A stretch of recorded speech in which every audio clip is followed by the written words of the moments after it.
Well, good morning, everybody, and welcome. I am thrilled to see so many people here today. I recognize some of our friends and traditional allies, but it really is fantastic to see loads of new faces. People that I don't know personally, Well, he just wanted to but have you it may be from here, familiar but he didn't like the way it's with coming up the from here. office. So I just But tried to plug him through I XLR. and a special shout out Send it to our I know. seniors. Thank you. All right. How many of you are familiar with the Office of People's Counsel? You know what we do, and you have either interacted with us or we've helped you in some way or the other. Raise your hand again. Oh, that's a good note. For those of you who are not familiar with the Office of the People's Counsel is the district's utility lawyer. We are your lawyer. In 1975, Congress created the Office of the People's Counsel because of rising utility rates, particularly the fuel and oil, if you remember. And the Congress said, oh, after people started complaining that we need an office. And the president at the time was Jimmy Carter, and he condoned it. So we were then mandated to represent and advocate on behalf of gas, electric, and telephone customers. And we were charged with keeping customer rates safe, reliable, and affordable. A little known fact, it's not quite a secret, but most people don't know, is that the first OPC was created in 1926. And there's a little story, but that's another story at another time. Fast forward, in 2019, following public opinion about the high water rates, the DC Council passed a bill requiring OPC and giving us responsibility for representing water. I immediately created a water service division, and we vowed to ensure that DC water consumers gave a strong voice and rigorous representation. I'm proud to announce that to date, the Water Services Division, affectionately known as WSD, has successfully represented thousands of consumers with water complaints. Equally important, we have also developed an open and working dialogue with DC Water, and that is important. For more than 50 years, OPC has worked hard to ensure that all residents, regardless of background, income, has equal access to safe, affordable, and reliable and environmentally sustainable utility service. That's important because too frequently it is by ward or by income. And so Ward 3 or Ward 1 and Ward 7, the type of service that they receive are not always equitable. So that is one of the things that we like to concentrate on. So you might want to know, what's the purpose of the summit? Why and why now? This is the first community water summit of its kind in the district. I will confess, we like to be first out of the gate. We decided to convene the summit and invited all utility customers to share in the dialogue. Why? Because water is often overlooked, which to me is a living tragedy. Water is life-sustaining, seasonless, timeless, and affects all aspects of our lives. Yet too often we take it for granted. We assume it will always be there. Water demand, however, and usage are rapidly evolving as innovation and modern technology companies expand and become customers. That means we can't guarantee that the same amount or in the same way will be available for us all. We have scheduled, my staff has scheduled, engaging presentations, practical how-to workshops, collaborative discussions to help us think about the possibility of life without water and its consequences. Although the summit today focuses on water, we are also providing consumer information from the policy board, from the utility commission. And I would like to extend my heartfelt thanks to the utilities for their participation. Our primary goal is to equip utility consumers of all with various utilities with practical strategies. We want to educate consumers and residents on ways to conserve water, reduce bills, prevent water-related accidents, and identify health and safety hazards. But most importantly, we want consumers to understand their rights and their responsibilities. Who's on the guest list? We are proud to bring together a diverse coalition. Our partners for this event include council members, government agencies, a representative from the Public Service Commission, nonprofits, technical experts, community leaders, climate and environmental advocates,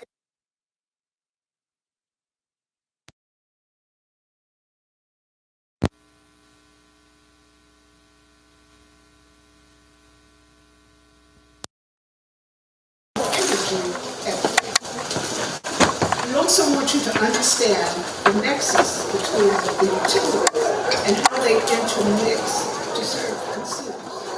That's really essential, and it's something that we don't really think about or even. We want these to consume, but there's a panel that's coming up that will explain how they work together and how they need each other to serve us. We want DC consumers and residents to take what you learn from the summit, share it with your neighbors, your clients, co-workers, and your religious communities. We want you to leave with added information, tools, and a sense of empowerment as you begin to navigate.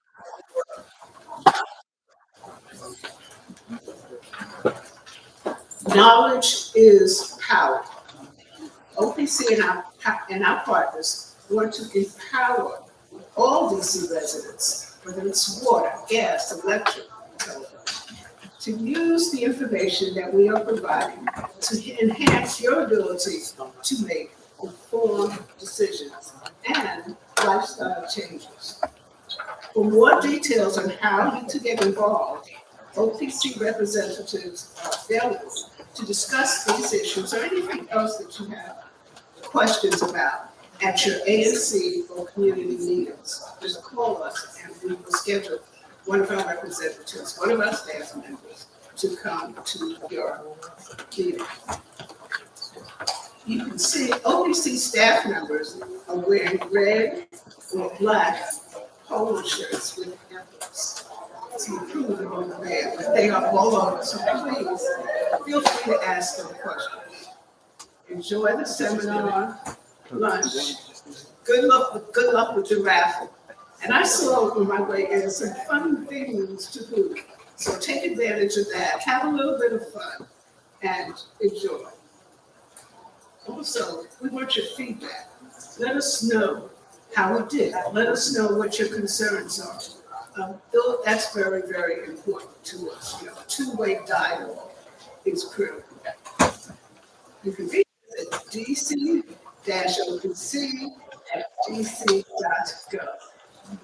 Now I want to take the opportunity to introduce the council member, Charles Allen.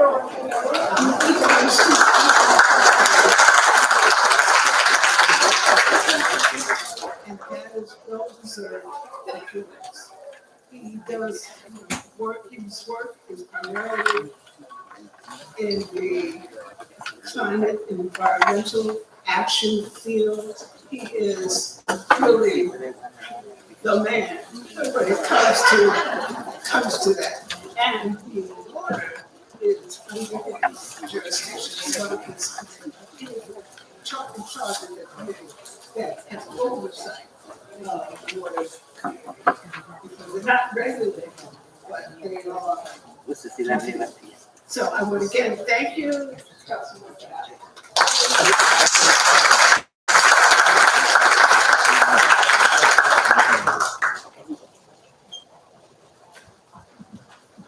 Thank you. Good morning, everybody. More. They did not give me a rabbit. So your odds have gone up. So that's good news.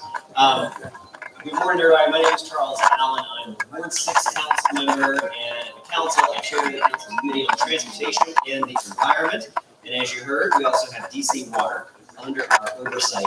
I really want to thank the Austin People Council and Sandra Meadow Fry for hosting today's event. And really appreciate this coming together, of course, in this beautiful space here at the Library. Now, some people ask, like, all right, Charles, why in the world do you care so much about water? So here's the answer. Before being a council member, because there was life before being a council, my background is actually in public health. So I went to school and I have a master's in public health. And one of the things that you learn early on when you study epidemiology is you learn about water and how important it is. And in particular, every student who goes through public health school learns the story back in the 1800s of Dr. John Snow in London. They were experiencing a cholera outbreak. Now, back in that time, we didn't have plumbing that brought the water into our homes. Everybody went to a common well, basically kind of out in your neighborhood, and everybody pump the water until they get the water out and they bring it back to their house, right? Thankfully, we don't do that anymore. But what they were experiencing was this huge cholera outbreak in the community, and people were dying. It was horrible. And so this one doctor was trying to figure out the pattern. Why is it we're seeing all this cholera? And they couldn't figure out what was going on. And he went and he actually detached the water handle pump from the water well. And all of a sudden, the cholera outbreak stopped. What they figured out was that the water was contaminated, and everybody just kept pumping that water, bringing it to their home. Because we think about, what do we do with our water? We drink it ourselves, we give it to our children. It is something that every single person, every animal, every single person has got to have to live. And so Dr. John Snow back in the 1800s became, after that, the epidemiology.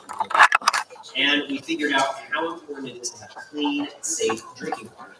Now, flash forward 200 years, and we've got plumbing that brings that water into our home. And what is all of our expectations? That when I go to the sink, I go to the faucet, I turn the handle, and I've got delicious, clean, safe drinking water coming right out of the tap. That is our expectation and nothing else. And that is what we work hard to make sure we deliver here. As somebody who proudly drinks DC's finest and DC tap water, that is something I count on for myself, for my family, for my neighbors, for my community, and it's something we work hard to make sure we deliver. Now, what's the other thing that we want when we're filling up that pitcher or that glass of water? I want to be able to afford it. And that gets to affordability. And I just wanted to spend a quick second talking about some of the work we're doing there. I know that I want to have clean drinking water. I also want to make sure that as we look at the costs of everything going up these days, we're watching inflation continue to go up. We're watching a federal government that is attacking the programs we have to help with affordability. Think about the way that they tried to cut off LIHEAP funding last year. There's a constant attack. So we have a duty and obligation to work to make sure that we can afford this life-giving, life-sustaining utility that comes out of our pipes. And so we work hard on that. I'm really proud to have partnered with DC Water on some of these programs. So we have kind of assistance programs, a CAP program that I hope folks will learn about today to make sure that folks that need that type of assistance can find ways to lower the costs and be able to have ways to be able to afford this.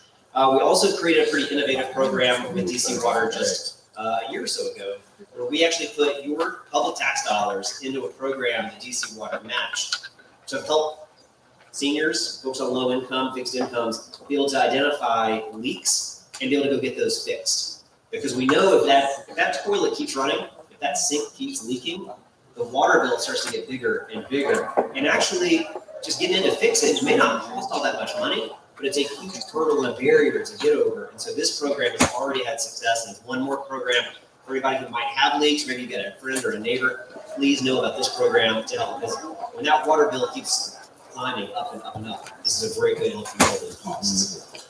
But one of the big crises that we're facing in our city right now is that DC Water actually has tens of millions of dollars of unpaid water bills. Now, we are going to work hard as policymakers to make sure that people can afford their water bill. So we've helped drive costs down where we can, right? I also, though, have a responsibility to make sure DC Water is solvent and that they can actually be running and delivering what they got to have. One of the spaces, we think that evolution from the 1800s of a well neighborhood that we all just pumped water from, the pipes that didn't come into our homes to deliver that water right into your own home. One of the things that we also have to look at in a city that grows and we have big buildings, we actually don't meter, in most cases, we don't meter the water that comes into your apartment building.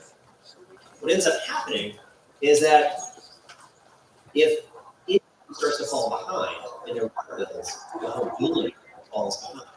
And what we started to see lately is DC Water has looked at threatening to turn off water to the entire building. Hundreds of folks that would all have their water cut off. Now, we just talked about how important it is and how sustaining it is. What are you going to do there? Hold this. And we got like 3 mics. All right. Can I flip it? All right, I'll just hold it. So, as we look at this, the turning off water to an entire building, that's not a good thing. We don't want that, because that means you don't have water for cooking, for washing, and for drinking. So we are working on trying to help move our city forward to think about, for buildings, how could you actually do what's called sub-metering? We already do it for electricity, for other utilities, but so how do we have a more transparent and fair process for DC Water with our trying to collect unpaid bills? Because cutting off the water is the absolute last resort. So one of the things I'm going to be introducing next week is legislation. We're going to focus on creating a lot more transparency, a lot more accountability with water to make sure that you just can't turn the water off. Again, if we believe that water is life, we've got to make sure that people have access to it. That any disconnection has got to be the absolute last resort you never get to. And so trying to make sure we think about how to do this and do this right. Everybody in this room wants to know that they can trust the water that comes out of their pipe. They want to know they can afford the bill that's going to be sent to them in the mail. And they also want a DC Water that can deliver the service to our home, to our community safely and reliably. And those things don't have to be at odds together. And I think that's part of what really helps and help think about is how to work collaboratively to make that happen. And as the council, that's part of what our job is to do, is to make sure that we can accomplish all those things together so that you've got that safe drinking water. And we all know it's going to be affordable for every single person in the district, no matter where you live, what community you call home, and make sure we deliver on that. So I'm really proud of the work that OPC has been doing. I want to, again, thank everybody here. I want to thank everybody who's come out today, because listen, you're not normal, right? You chose to come down to MLK Library to talk about water. So you're the person in the community that everybody actually probably turns to. I guarantee you, every single person in this room, you've probably got 10, 20, 30 neighbors, friends who kind of call you to say, all right, what am I supposed to do with this? How do I help solve this problem?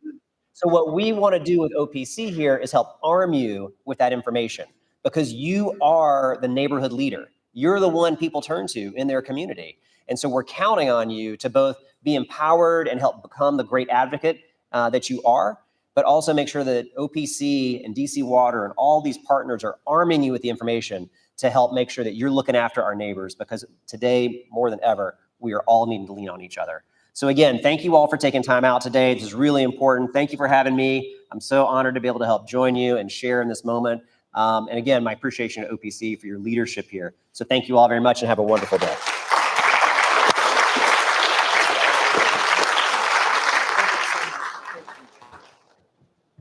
Wasn't that fantastic? Let's give the councilman another round of applause.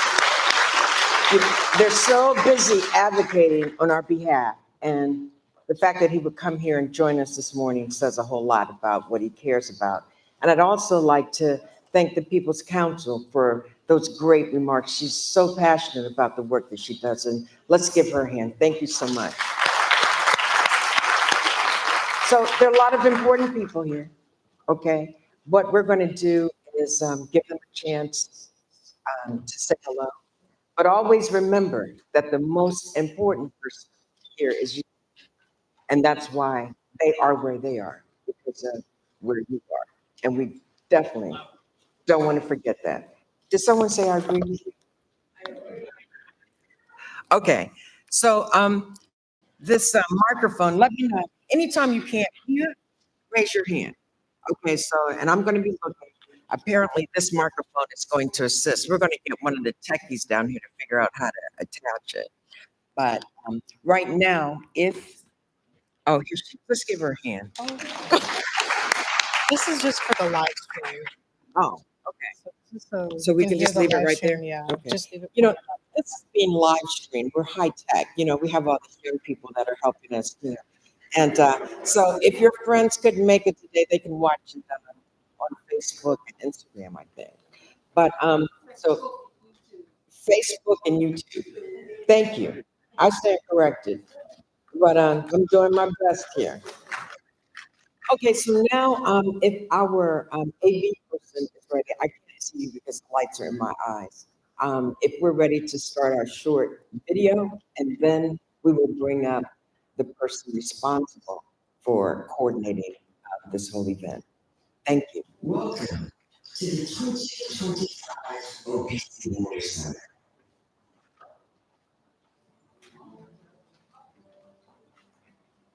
In the heart of the nation's capital, where water matters, the Office of the People's Council stands as a powerful advocate for consumers. Since its modern resurrection in 1975, OPC has fought for fair, safe, and reliable utility services.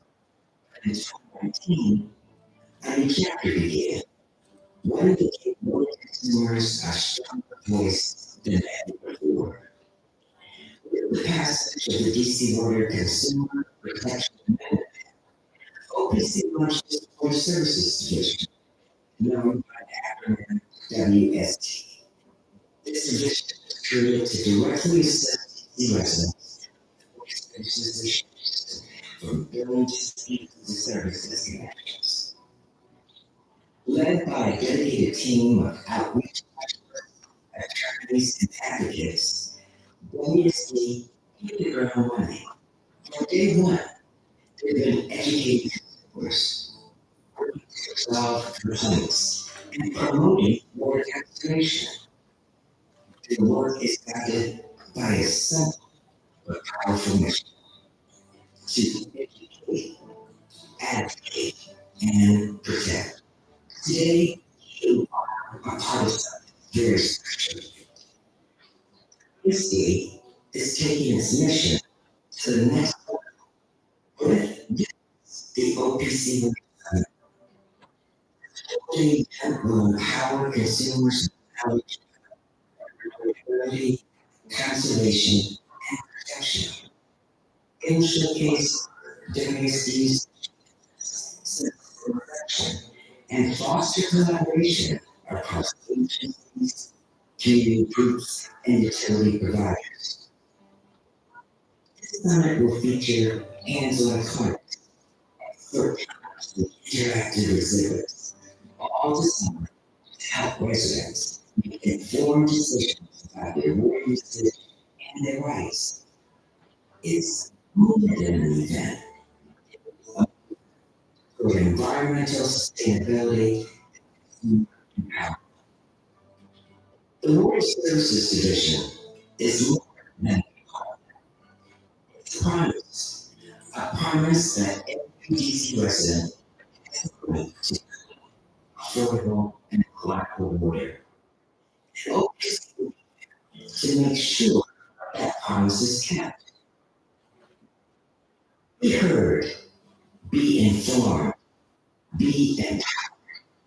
OPC is here to help.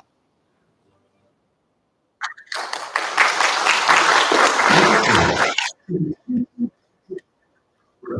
now I would like to bring to the stage the manager for the OPC Services Division.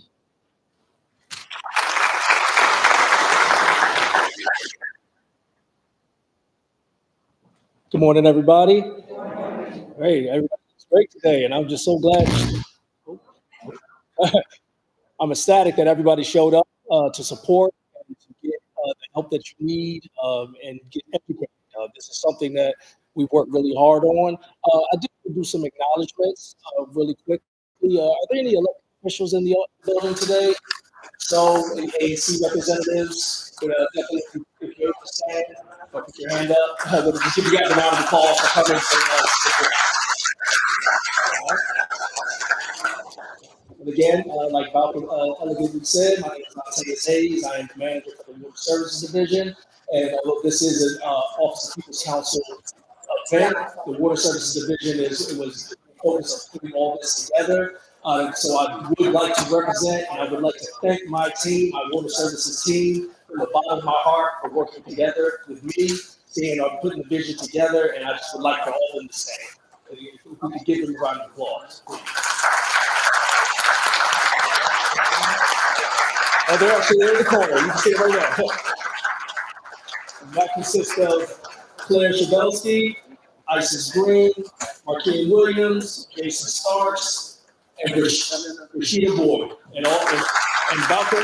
Valentine, your moderator for the event. Again, as people still roll in, I want everybody to, if you have any questions, any assistance that's needed, once we get into the breakout sessions, please do not hesitate to ask. We have a fun-filled day today, so just keep an open mind, relax, and have a great time. Thank you. Thank you very much, Inteus. Now, we have, I'm looking for Linda Jefferson, who has a really important package. Okay, so if anybody knows where she is, please ask her to bring the package. Now, does everybody in here have a raffle ticket? Gotta get a raffle ticket. Okay, gotta get a raffle ticket. And as we are getting those raffle tickets to you, we have two people. Do you both have mics, Miss Cherry, Miss Cornisha, Miss Cherry? So we want to, I have aspirations of being Oprah. Okay, so this is my opportunity, to be Oprah. Oprah with money, but we can all dream.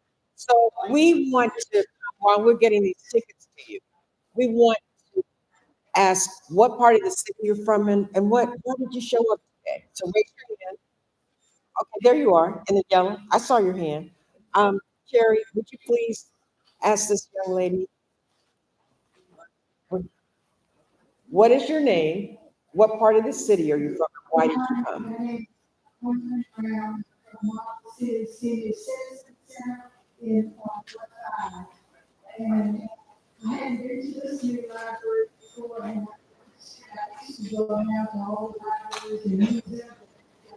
But get a little older, you don't look as much. But I'm delighted to be here today. Thank you so much. It is a beautiful library. Anyone else right here? Miss Quanisha?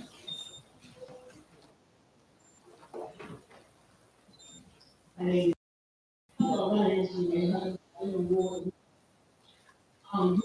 came today because it was pretty expensive.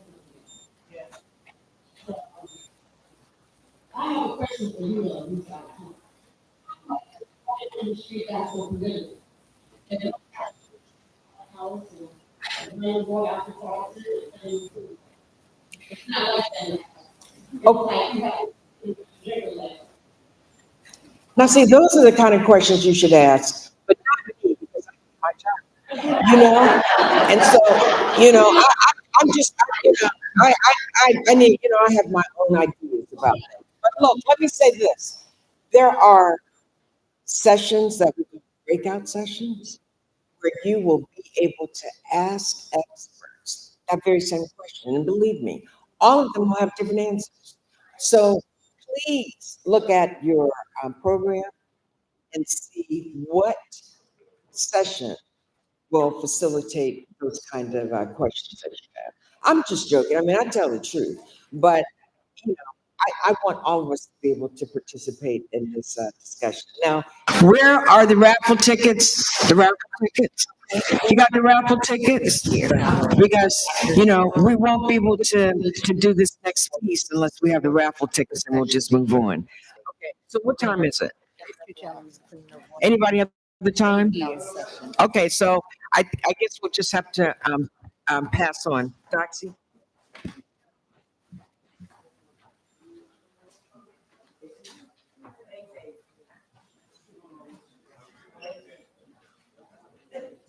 Okay, so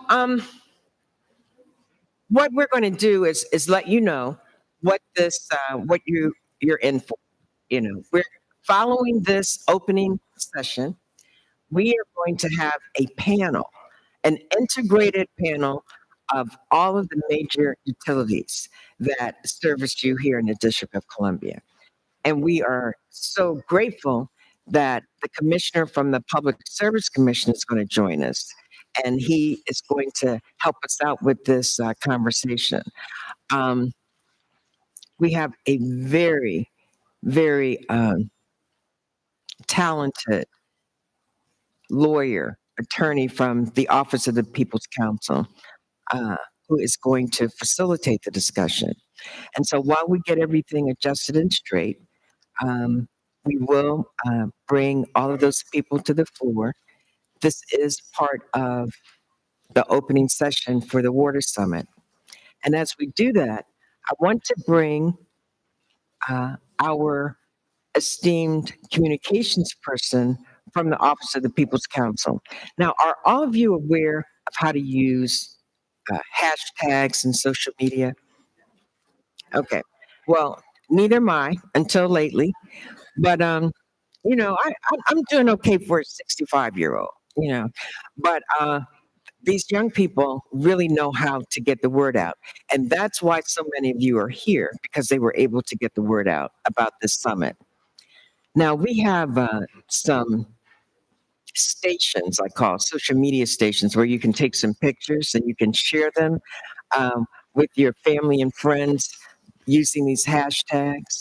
We have an interview station so that you can, like, you will be on the red carpet, but we want your opinions. We want your voice to be recorded. And there's so many different opportunities for that. So right now, I would ask Doxy McCoy. Some of you know her, and many you will be introduced to her today. So Miss Doxy McCoy, our communications guru at the Office of the People's Counsel, would you please come to the front?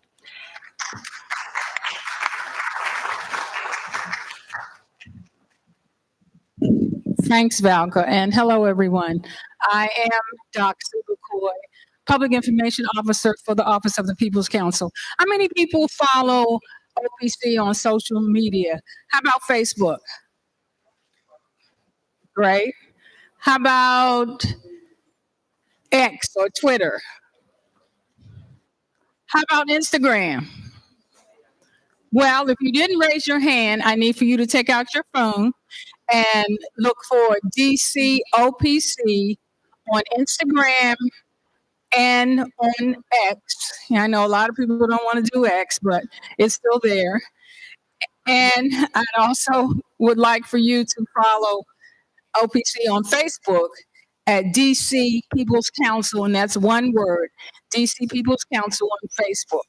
Please follow us, and that's one way where you can keep abreast of all the good things that OPC is doing. We are running this live on YouTube also. We also have a YouTube page, so follow that. We're streaming on YouTube, and we're streaming on Facebook for those of your neighbors who aren't able to get here, and you'll be able to go back and look at it later also. And so if you have your own social media, we want you to post talk about the things that you're hearing, take pictures, take video. And if you do, we want you to use the hashtags. Hashtag, as a number sign. And then for this particular event, we want you to use hashtag OPC Water Summit. That's hashtag OPC Water Summit. And another one that we want you to use is hashtag Your Water, Your Power. So would you all do that for me? Thank you. Does someone have a question?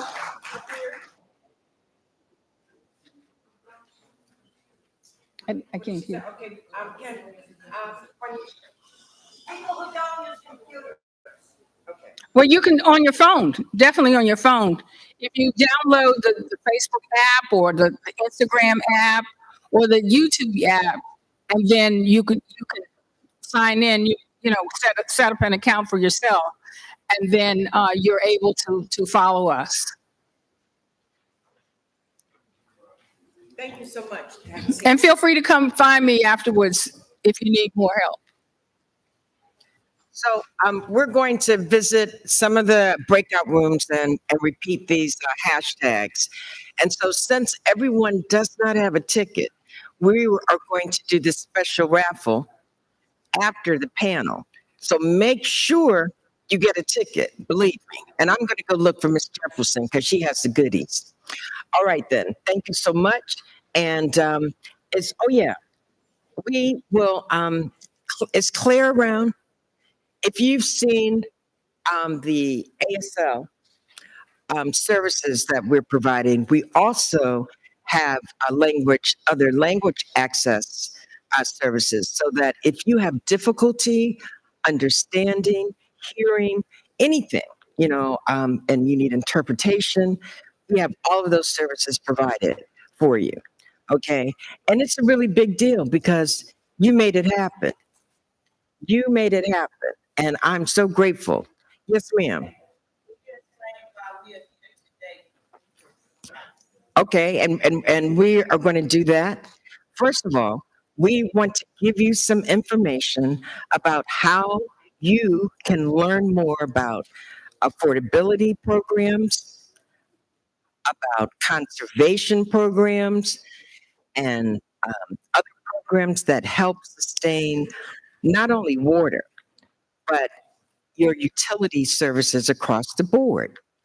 And we wanted to put together a summit to show how water is integrated with all of those services, with electricity, with gas, all of the services that you use in your household to keep you sustainable. We all have a responsibility on how we utilize these services. And so we want to learn more about that.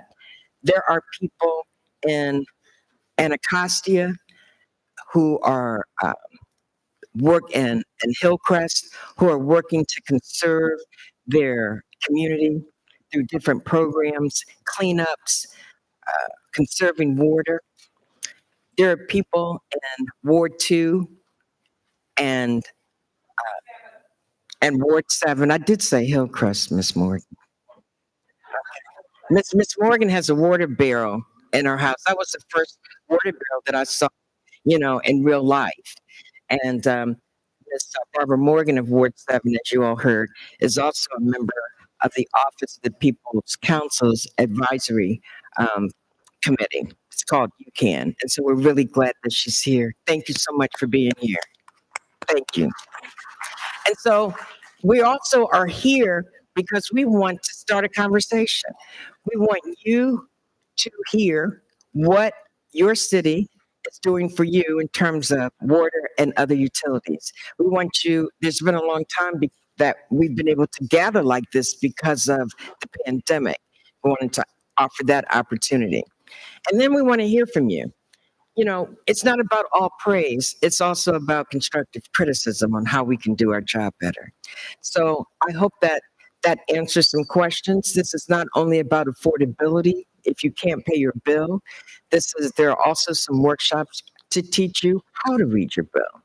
So what will happen after this workshop, there will be breakout sessions on the 4th floor we do have a technical clinic where people will be available from all of the agencies that help you with utilities to help you read your bill, let you know what programs are available. Um, Anything that you might have an issue with or need some clarification.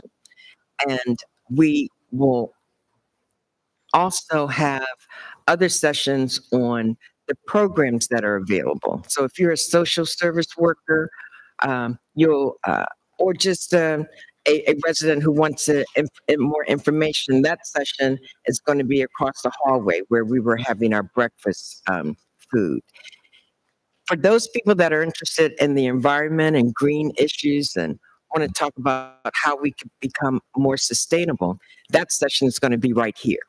We have a great integrated panel who's going to bring us some information. Now, this one isn't going to be so much a panel like we're going to experience, but it's going to be a facilitated round table conversation. So that should be really interesting. So did that answer your question? Okay, so to be fair, yes, did someone have their hand raised? Yes, sir. Yes, sir. I'm sorry. Pardon me? Right. Environmental justice issues, you're going to want to stay in this room. Yes, sir. And I think that you're going to really enjoy that discussion. Okay. So, pardon me? Yes. We doing a raffle? No, we're not doing a raffle now because not everybody has a raffle ticket. So we're, pardon me? Because we need to wrap it. Yeah, we're going to wrap it up. Yeah, thank you. Thanks. Okay, who doesn't have a raffle ticket? Everybody has one now? Okay. All right, so where's Miss Jefferson?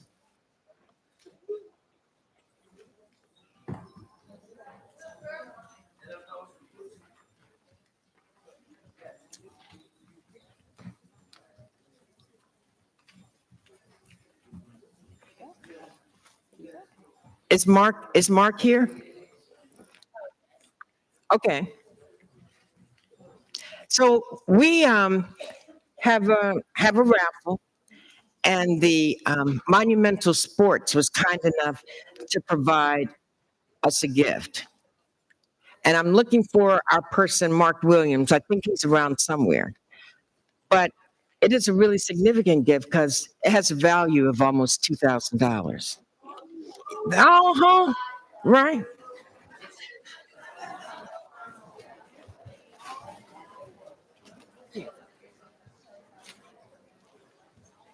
It's an autograph hockey jersey from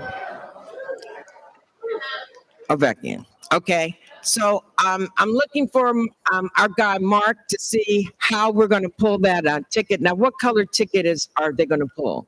The blue tickets are for the raffle. Yes, the last three numbers. If you hear your number, please hold your ticket up and please come up and claim your prize. Here are the tickets. So who's pulling the number?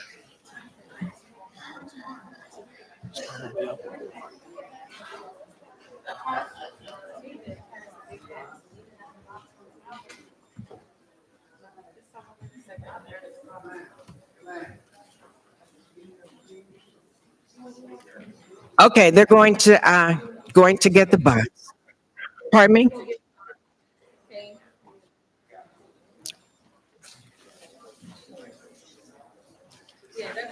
All right, so as we get that together, we're going to ask our OPC attorney to come to the front. Where is she? Contagia, were you ready? And so that we can get this moving. We want to honor your time. Thank you.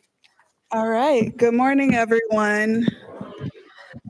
My name is Contagia Scott. I'm an attorney with the Office of the People's Counsel. Thank you all for coming today. I'm going to ask my panelists to come join me on the stage. We have panelists from DC Water, PEPCO, Washington Gas. We have Commissioner Trayview from the Public Service Commission and a representative from the District Department of Energy and Environment. Please stop for the come up.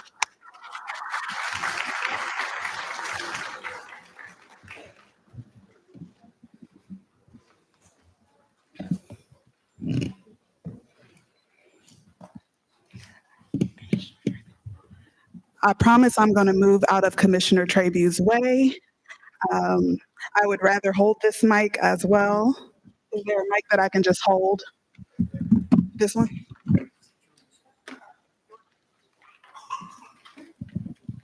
All right, I feel awkward, I'm sorry.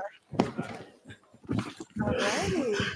All right, good morning. Welcome again, and thank you all for joining. Our first panel is going to be, as Ms. Valka said, an integrated panel with representatives from each of the organizations that I would say OPC works with the most in the District of Columbia. All of you, I'm sure, are aware you get your water, gas, and electric bills faithfully each month in the mail or via email like I do. And then just a quick gauge. How many of you have ever heard of the Public Service Commission? Raise your hand. How many of you have never heard of the Public Service Commission? Okay, well, Commissioner Trabew, who is essentially a utility judge, because the Public Service Commission is basically a utility court. I know a lot of people are like, utilities have courts. Well, yes, they do if they are regulated. In the district, the electric and gas utilities are regulated by the Public Service Commission, and the commission also balances the interests of residential consumers, of big business, industrials, everyone when they're making decisions about what your utility rates are going to look like. So, I know we're here for the Water Summit, but we really did want to give everyone an idea of how each of these utilities work together. So I'm going to start really quickly. If each panelist can give an introduction, very quickly, just say your name, your organization, and a quick highlight for folks who may not have an idea of your newest initiatives. Good morning, everyone. My name is Trenaine Harris, and I am here representing the Department of Energy and Environment, one of our programs, the Water Affordability Division. A highlight, we're trying to figure out new initiatives to help residents lower their utility bills and figure out how we can bring more money in to help with the utility assistance. Good morning. Marcel Fortune, Washington Gas, Senior Manager of Customer Experience. One of the things that we're working on is just enhancing our experience for our customers. We want to make your experience better with Washington Gas. Good morning. My name is Ted Trabew. I am a commissioner with the District of Columbia Public Service Commission. A couple of our initiatives to help the District of Columbia include bringing more clean energy to the District of Columbia, geothermal energy, solar energy, and the like. So, there are several initiatives around reliability for your utilities. Of course, everyone wants to be able to receive their utilities, be it gas or electric, when they hit the switch or turn on their oven. So we have, a number of initiatives around reliability as well. Thank you. My name, Ted Trabew, Trabue. Fourth generation Washingtonian. I've never lived outside the city. Proud resident of Ward 4. Good morning. Good morning, everyone. My name is Marcus McKenzie. I am from DC Water. Just real quick, this energy here, I love it. This gives me, and for those of you who have come to events in the past, I think of Judd Day when I think of what we're doing here today, and just really talking about collectively how we can help our customers through all of our utilities on affordability. And I can tell you one of the biggest things that we're doing, I'm the senior manager in customer care with DC Water. So one of the things that we're looking at doing is, and we continually do it, we partner with all the utilities, we partner with the government agencies. Our goal is to provide affordable drinking water for all our customers. We focus a lot on our residential customers. It's the hardest in these times that we're living in. So we continue to find ways to strategically support the community while also making water affordable. So we're going to give you a lot of good information today, and I'm excited. Good morning, everyone. Good morning. All right. My name is Travoris Culpepper. I'm an external affairs manager at PepCo, and I'm so delighted to be here with you today and also with the other panelists.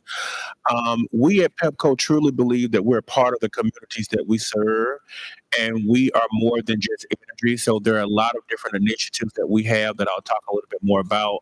One of the big initiatives that we just announced most recently has been our Customer Relief Fund, which you can find more information about that at pepco.com/relief DC.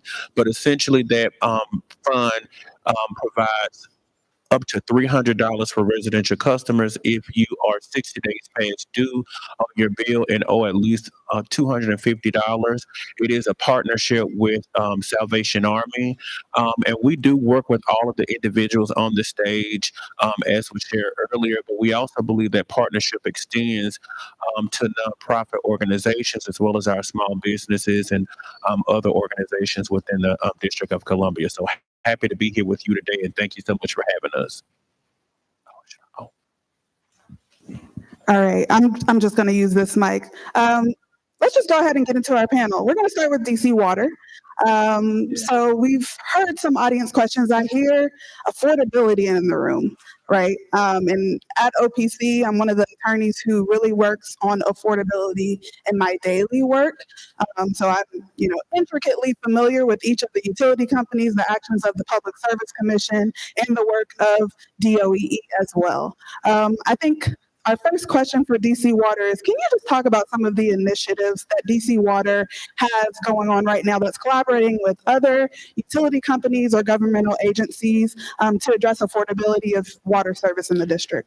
Absolutely, happy to. Again, my name is Marcus McKenzie. So one of the great things that we try to strive at doing is being effective in the assistance that we provide our customers.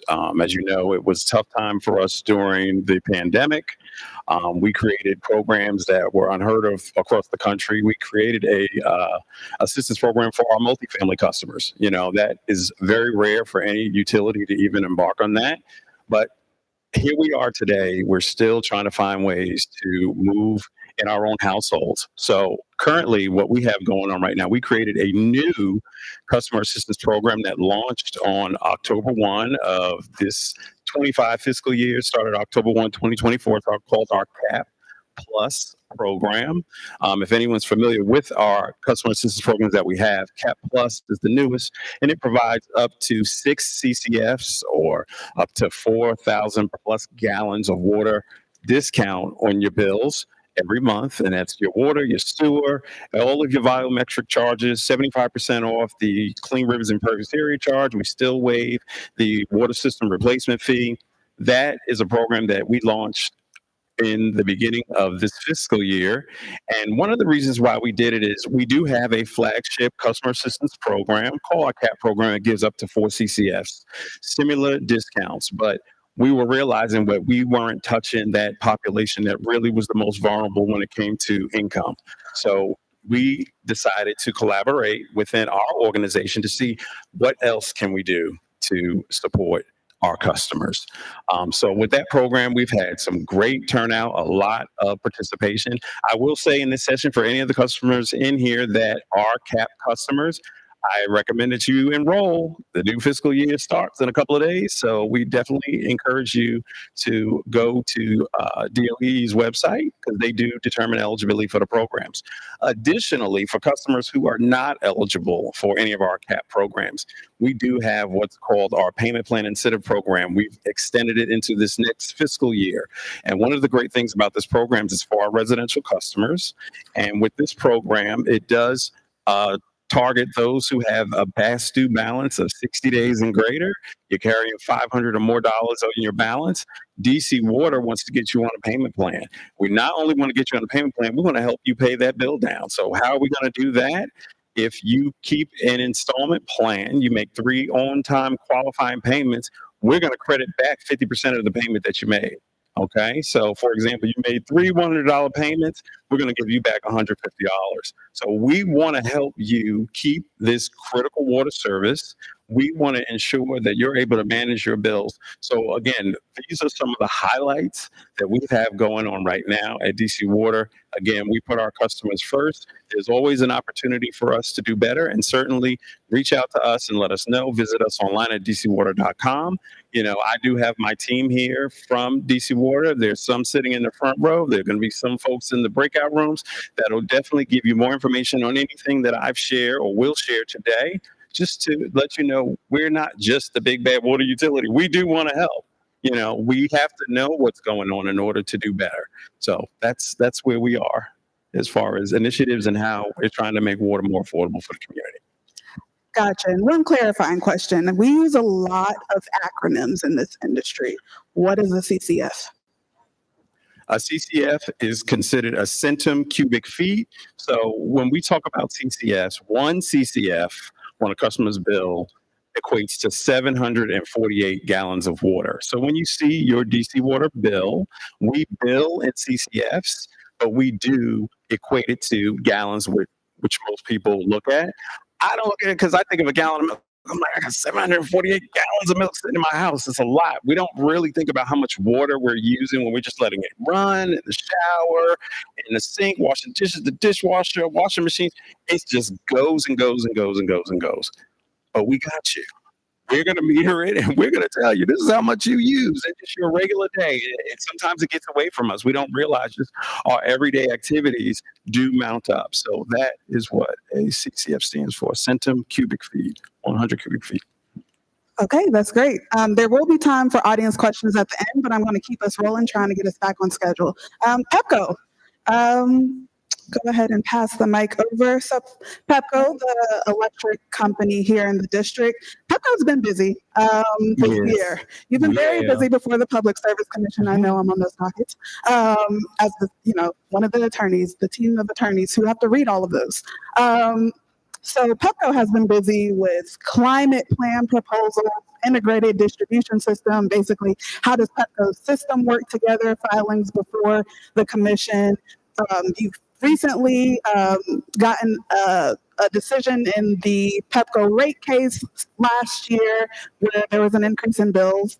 And we're also seeing nationally in the media a lot of talk about rising utility prices. What actions has Pepco taken to ensure that the company is providing quality, affordable, reliable electric services in the district? And can you talk about any collaborations happening with other utility companies or other agencies and community partners to do that? Thank you for that question. Yes, you are correct. There's been a lot of attention, not around the country, around rising utility costs, and it's more so specifically on the supply cost. Many utilities across the country, for those who don't know, are part of what's called a regional transmission organization that pretty much essentially ensures that utilities have enough power for the hottest days and the coldest winters to provide power for customers. And what we've been seeing across the industry is the influx of new technologies on the system that has really created an imbalance between the amount of available energy for customers as opposed to the growing demand that has been people have experienced, and that demand has been for new technologies like EV charging stations, as well as data centers that require a lot of load in order to operate. And particularly here with Pepco, we're in a regional transmission organization called PJM that includes 13 other states, including the District of Columbia, 65 million customers.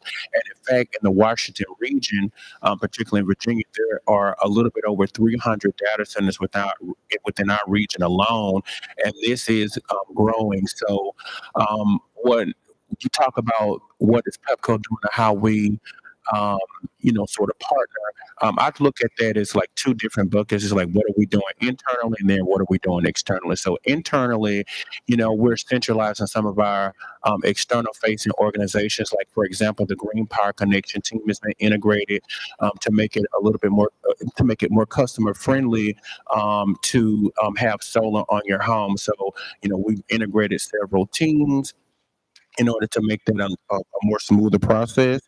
And then we also are looking at more opportunities to have generation. So we're currently, having discussions with the elected officials and General Assembly in the state of Maryland to identify opportunities to have more generation facilities that actually will bring down that cost, because that's what you see on your bill as part of your bill with the supply costs. And then externally, we're doing a lot of different things. I talked about the Customer Relief Fund. That is something that we're standing up in partnership with the Salvation Army. But then also, there are other things that we're doing, particularly as it relates to your bill. We recently redesigned our bill to provide more information to customers on how to actually monitor your usage, so that it could perhaps change your behavior and how you look at the energy that you're using, putting that power in your hands to make decisions about what's best for your household as it relates to usage. And then we're partnering with, obviously, the district government.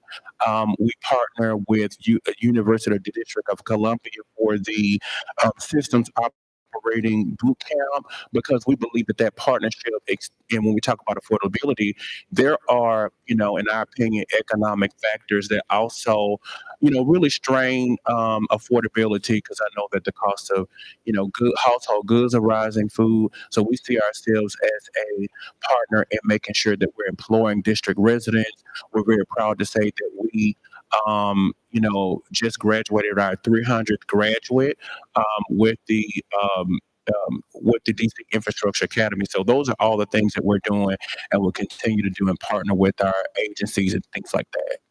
So thank you. Thank you. So we're going to go over to Washington Gas. Similar question. Washington Gas has also been fairly busy. There's been a lot, probably locally in the news, about initiatives such as Project Pipes, other climate-related initiatives. We've had some movement on affordability, negotiating changes to the arrearage management program, which is like a debt forgiveness program that both Pepco and Washington Gas have, and you'll probably learn more about those in the session. But can you talk a little bit as well about what Washington Gas is doing to provide quality, reliable, affordable gas services to district consumers, and what other initiatives that you have going on right now, whether it's collaboratively with other utility companies, government agencies, community partners? Just give us some insight into what that looks like. Sure. So at Washington Gas, costs are attributed to global supply and demand, the economy, weather patterns, and pipeline infrastructure. A portion of your bill covers the cost of distributing the gas through pipelines, so as well as general operational and maintenance costs. So of course, we want to ensure gas is affordable for our customers. We offer, one of the things that we offer is budget billing to our customers. We also offer installment plans for our customers. And also, we're constantly working with other utilities and government agencies to enhance our customers' experience at Washington Gas. Mm-hmm. Okay. So let's go ahead to DOE. We're going to, again, have some questions at the end. I have a couple to follow up. But DOE, we work with DOE a lot. They're a fellow government agency. We work with them on a number of affordability initiatives. If you apply for LIHEAP, you apply through DOE. If you apply for any of the utility discount programs, you apply through DOE. So can you just talk about a number of programs that the agency has going on and any of the initiatives that we can see coming from the future in the next couple of years from your agency? Yes, so as mentioned, we do have our LIHEAP program that is our main umbrella program that was mentioned. This year, our program will begin on November the 1st instead of October the 1st. As well as our CREAC program, the Clean Rivers Impervious Area Charge program, where we also offer additional assistance to residents who don't qualify for the LIHEAP program. We also have our weatherization programs where we provide weatherization assistance, windows. You can possibly get like a refrigerator, AC unit for homeowners, as well as the upcoming initiative we have along with DC Water, the leak program, to help residents address any leaks they may have in their home that also can add to high costs in their water bills. Great. Thank you so much. And we're going to go over to Commissioner Trabue.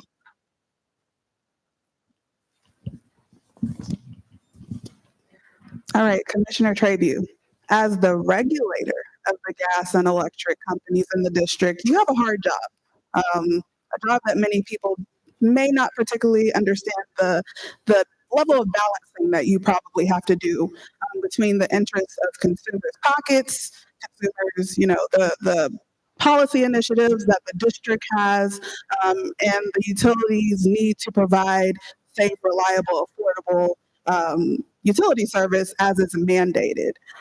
Can you quickly explain the role of the Public Service Commission? And then can you share how the commission balances those interests between the utility company, the policy initiatives, and consumer interests? Thank you very much. And again, good morning, everyone. It's a pleasure to be here today. The Public Service Commission of the District of Columbia has been around since 1913. Every state in the United States has some form of a public service commission. It might be called a Public Utilities Commission.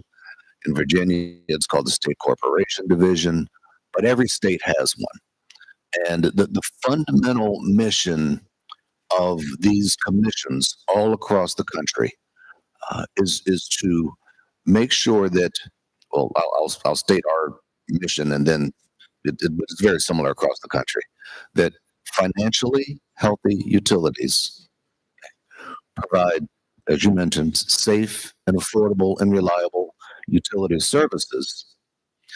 And what's been added to our mission over the last 5 to 10 years is a very, very important aspect of our mission, that the work that we do must support the district's climate goals. This is not universally shared across the country, but it is very important here in the District of Columbia. And therefore, our Council of the District of Columbia and our mayor signed legislation to add that to the Public Service Commission's mandate, that we make sure that the decisions that we render are in support of the district's long-term climate goals. And so we do this through, as you mentioned, I am one of 3 commissioners. We are all appointed by the mayor and confirmed by the Council of the District of Columbia. You had Councilmember Allen here earlier today. It was good to see him. And we essentially adjudicate cases when the utilities come before us asking for a rate increase, as they do often. We have a case, and the Office of the People's Counsel, and in any case, if you were going into court, you would have your prosecutors and you would have your defendant. Here at the Public Service Commission, you have the utility who has asked for this rate increase, and then you have your other parties to the case, key constituencies here in the District of Columbia.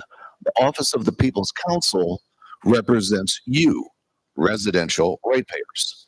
You have another organization called the Apartment and AOBA, the Apartment and Office Building Association. They're representing their interests. You have the United States government as one of the largest utility users in the District of Columbia. DC Water is oftentimes a litigant in these cases. So you get a number of interests that are presented as we are adjudicating the cases that are before us. And what you're trying to do, and what commissions all across the country do, is this. You think about a utility. If you want natural gas, we don't regulate water, but if you want water, if you want electricity, if you want gas, you have to call Washington Gas. If you want electricity, you have to call Pepco. You don't have 10 different companies distributing electricity through the District of Columbia. You only have one. And as the monopoly distributor of the commodity that's in question here, without a commission, without someone regulating them, they could charge whatever they wanted to for the service. So to make sure that the rates that you are charged are fair and equitable, they have to be regulated. They submit that they will be regulated by a commission, and this is pretty much the way it works all across the country, and has worked for well over a century. We are fortunate in the District of Columbia that our electricity rates and our electric rates are very, very what I would call middle of the road to almost lower in scale, um, to some other major cities in the country. But I'm also mindful of the fact that when we get our monthly reports that talk about arrearages, both for gas and electric, over a quarter, over 25% of our residents are at least a month behind on their bills. And it's alarming to me when I look at the number of residents who are 2 months behind, 3 months behind, and the average amount of those arrearages is significant. This impacts you as residents. It impacts others as well, the utilities and their operations, because they need revenue to make sure that they can keep up with the safety and reliability when there's a leak or when a tree comes down. It takes a lot of money to repair and replace the various parts of the system that may be damaged. I've lived in this city. I'm a senior citizen, I'm proud to say. Lived here for 65 years. I am Medicare eligible senior citizen, but I've lived in this city all my life. And how many of you remember Hurricane Isabel back in the late 90s? Over a third of the residential customers in the city were without electricity. A massive restoration effort had to take place. I was working at Pepco at the time. We had to call in crews from as far away as Arkansas to help come. And remember, you had to pay them as well. They didn't come here on their own free will and volition. They weren't volunteers. But you have to have financially healthy utilities that can do this kind of work. How many of you remember when the manhole covers exploded in Georgetown? All right. And, people wanted to point fingers back and forth, about fault. But, after all of the smoke cleared and everything, we realized we had to rebuild the entirety of the system from the Four Seasons in Georgetown all the way up to the corner of Wisconsin and M. A massive effort that involved every one of the utilities that's sitting on this stage today. And what the Public Service Commission had to do and what the mayor's office had to do, quite frankly, is make the utilities work together in a way that they had never done before. Traditionally, utilities like DC Water would go in and they would repair their pipes. They pave over the road, and then the electricity company would come back the next month and they would repair their work, and then they'd pave over the road again. Same thing, all down the road. And Mayor Williams, to his wisdom, called everybody together and said, look, we're going to do this differently. Everybody's going to go in together. We have to work together. I think it forged a relationship where the utilities realized that they could work in concert. They didn't have to just work sequentially as they had been doing for years and years and years, and that had just become the custom. It also was much more economical for the utilities and therefore for you as consumers, because ultimately you're going to see and reflected in your bills the cost of these repairs. Okay. So that we didn't have to repave the street 4 times because all 4 utilities had to go in. We repaved the street once. And we're doing more work like that right now. Back when we used to have a lot of bad storms, reliability was a significant problem for Pepco. We agreed to underground a significant number of feeders. A feeder is a transmission line that serves between 1,200 to 1,500 customers. We agreed to underground 20 of them that proved to be the least reliable on the system. And as we were going and putting those underground, also redoing some of the gas and water utilities along the way, taking the opportunity to just repave the streets once, have everybody work together. But these are some of the things that we have to balance, some of the construction and stuff like that we're trying to oversee as we're balancing the consumer's interest. As one mentioned earlier, we have a number of cases before us. We always love to hear from our residential customers, and as the customers come in a variety of different consumption categories. We have our large commercial customers, we have our governmental customers, institutional customers. You have the hospitals and universities that are operating 24/7. And so you do have some very large consumers. In the District of Columbia, we think some of us might think of this as a small town, but we're the second largest consumer of electricity on the East Coast. A lot of energy consumed. in this city. And we don't have any base load generation here in the city. I think Representative from Pepco discussed that earlier. We don't. For those of you who remember the old power plant over on Benning Road, there was a peaker plant out there that ran 10 to 20 days a year. It was an extreme environmental concern. If you lived in the community, and I remember working at Pepco, people in the community would call the phones, and the phones would start ringing off the hook. They had that. Somebody's coffee. The plant needed to warm up for about 12 hours before you could actually turn it on and engage it, and you had black smoke, billowing out into the community. Extreme environmental concern. We shut that plant down. The plant that was over in Old Town that served the District of Columbia has also been shut down. So we're receiving the electricity that's powering those lights that's coming from as far away as Ohio. And, yeah, it's coming from as far away as Ohio. And there are a lot of activities that are going on between here and maybe Ohio or the upper regions of Maryland where there are other plants that impact our rates here. Somebody talked about data centers coming online. We're not building data centers here in the district, but as data centers are being built out in the suburban area, and the electricity is a supply and demand issue, those data centers are drawing a lot of electricity, putting pressure on our rates here in the District of Columbia. So I know I've taken way too much time for the question that you posed, but it is a very, very difficult balancing act, but one that I enjoy very much in service to my fellow residents here in the District of Columbia. Thank you. Thank you. Quick question. Can someone from OPC, can you just grab a mop or some napkins and come dry really quickly over here so we don't have a safety hazard? Thank you. And to follow up on that, Commissioner Trabue, how can consumers make their voices heard on the issues that matter to them, whether it be, the commission's work to reach the district's climate goals or my bill is unaffordable? How can they make their voice heard to you? Sure.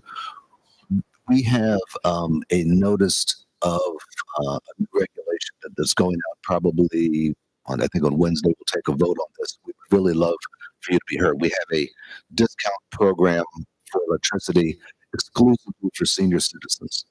That discount program expired. Don't applaud. The discount program expired. It is expiring at the end of the month, and we want to hear whether or not people are interested in having it renewed. Okay, and so we're going to put a notice out to ask people to weigh in.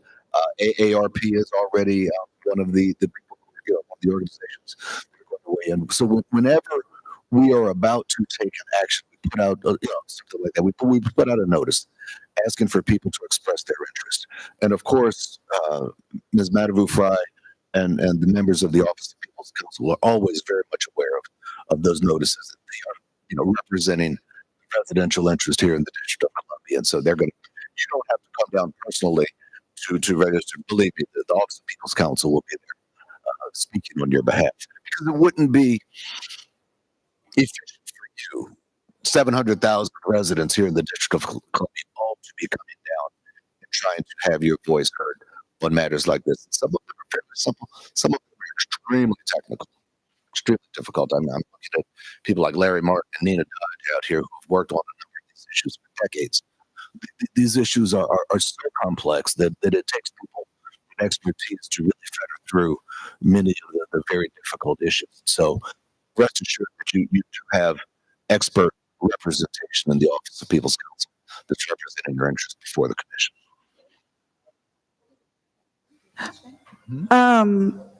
Okay, it seems like a lot of folks have questions. I'm just going to go ahead and move on to the audience questions. We have about 20 minutes, so let's go ahead and ask some questions. I'm going to go here. Please state your name and then ask your question and who is to. My name is Vanessa Hamlet, and my question goes out to you, sir. I don't remember your name. Yeah, you. Good microphone. Ted. Okay. Ted. I'm a senior citizen. I'm full of friends right here. But the word need to get put out better than what it is. Because this is the first we're hearing about discount programs for citizens. We never got any word Right, about that's, this. that's, one of the, there are, And like she said, what you're this saying, month ma'am, is over very correct. tomorrow. Right. There is a communications gap. I'm sure that there's a big communications gap, and I readily admit it. The Office of People's Counsel, our district government, I think all of us collectively, the utilities as well, can do a better job at informing our customers about the discount programs, the energy efficiency programs. So there's one thing about cutting your bill about the rate that you pay. There's also the consumption, the amount that you use. To reduce that will also help reduce the amount of money that you're paying. So we do owe it to you as residents to do a better job of communicating about these Because programs. some of these senior citizen people, they don't have a cell phone. They don't have a computer.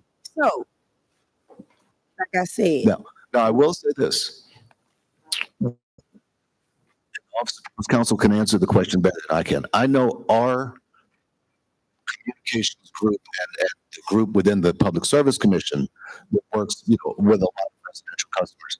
We do at least 3 or 4 community events a month, going out to various constituencies, going out to various, centers, trying to find residents where they are, not asking them to come to our office, but going out into all 8 wards, trying to distribute the word about what's going on. And normally we do these things together. It's not just the Public Service Commission. Normally the utilities join us at those endeavors. So we are actively all year long trying to get out and communicate the offerings that are available. okay, well, I could speak for Ward 5.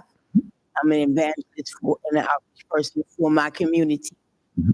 I have never heard anybody come out to our ward to say, oh, we got what's going on. But when a bill is due, that's when they reach out with their money. Okay? Let's do this before we leave. I'm going to make sure that you are connected with our organization so that whenever we put those mailings out, you will automatically get them. Okay. What is your preferred mode of I'm the one communication? who distributes it to the Okay, so we can give it to you so you can distribute it in your community. and I'm gonna take up for them. Okay. You want to speak, Mom? Go ahead. My name is Steen Johnson. I am from Ward 5. And my question to you, even with discount programs for seniors, does your income has anything to do with this? The discount program for seniors is income limited. What's that limit? When I looked at it, a household of 2, I think the upper limit was about $200,000 for a household of 2. 200,000 for, Yeah. are they seniors or children? It didn't matter how many people were in the house, but whoever's paying the bill had to be. Okay. But So the therefore- household income had to be below 200,000. Which is very high for this particular program. If you talk about a number of the other offerings that are available, some of the energy efficiency programs, those income thresholds are much larger. Now they'll go by the number of people in the home. But to be income qualified for a lot of those programs, the threshold is much lower than this particular discount program. Okay, when you say under $200,000, that could be 64,000. So what is it called? I said 200,000. 100,000. Right. But you used the word right. It could be. Yes, you can earn All less right, than that. Right. I want information. If your income is around 65,000, you're qualified. That you qualified. Okay, so there. that's under 200,000 last time I looked. Math major. You're good. Okay, I have another question for this young lady right here. You mentioned about receive appliances at discounts. Could you explain that? It wasn't more so for senior, it's for homeowners in the district. It's a modernization program for homeowners in the district. Okay, what's the income cutoff? It depends on the household size. I don't have it right here. But it's the same income requirements as our LAHEAP program. So in the for the weatherization program, yes, you have to income qualify for our LAHEAP program as well. So that's the first step, apply for LAHEAP, and then we can move to the next step, be in contact with our weatherization program. Okay, so if that's the case, what is the cut income if it was for me? As an individual and interested in your program, what is the income What's cutoff? your household size? 61. 61, thank you very much. You're welcome. All right. Hello, my name is Renee. I'd like to know is all our utilities in another state, the command center? Would you be able to answer that question? You said, are all the Hello? utilities in another state?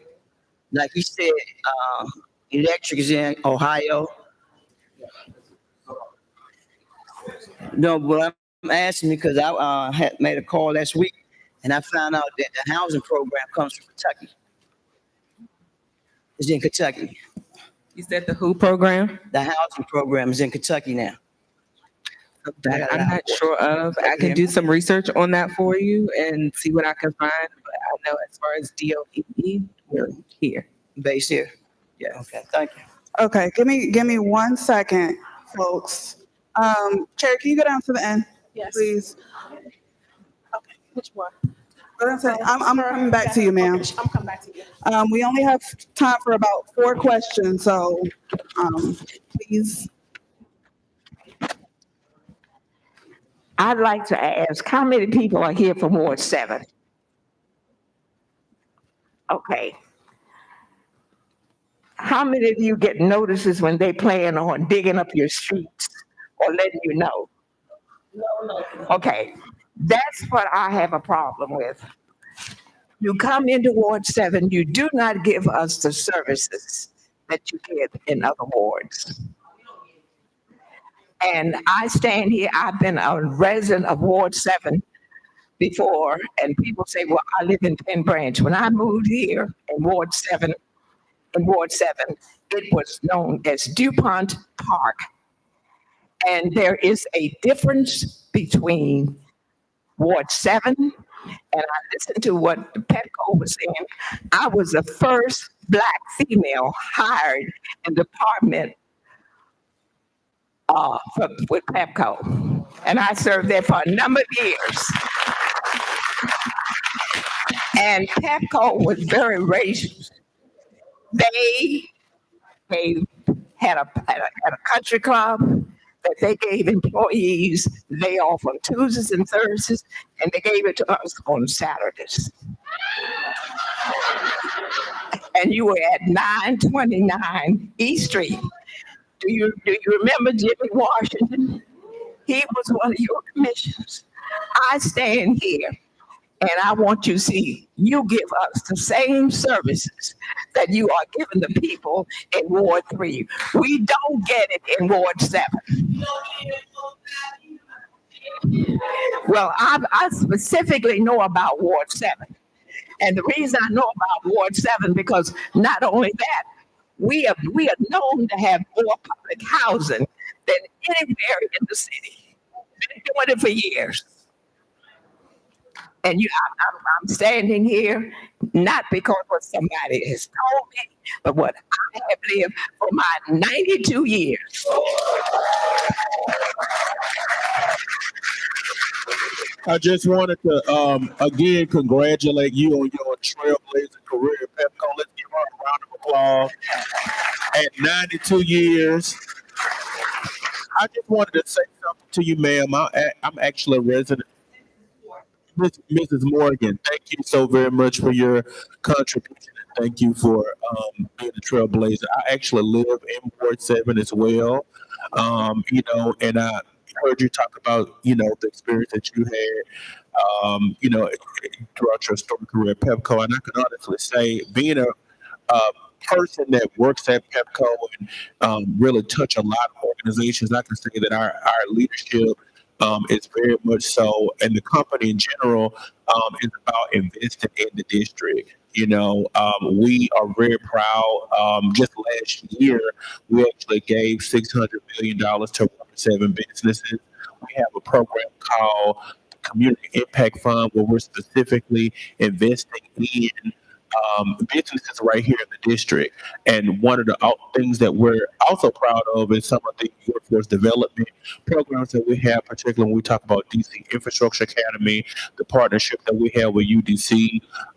And we do that because we do believe that we're part of the communities that we serve, and we're more than just energy. We have that responsibility as a major employer. So, things have, definitely changed, and, we don't always get things right, as you know, but we're working every day to make sure that, we're customer focused and people centric in everything that we do. So we'll make sure to, continue to enhance the way that we, come into communities and things like that. So.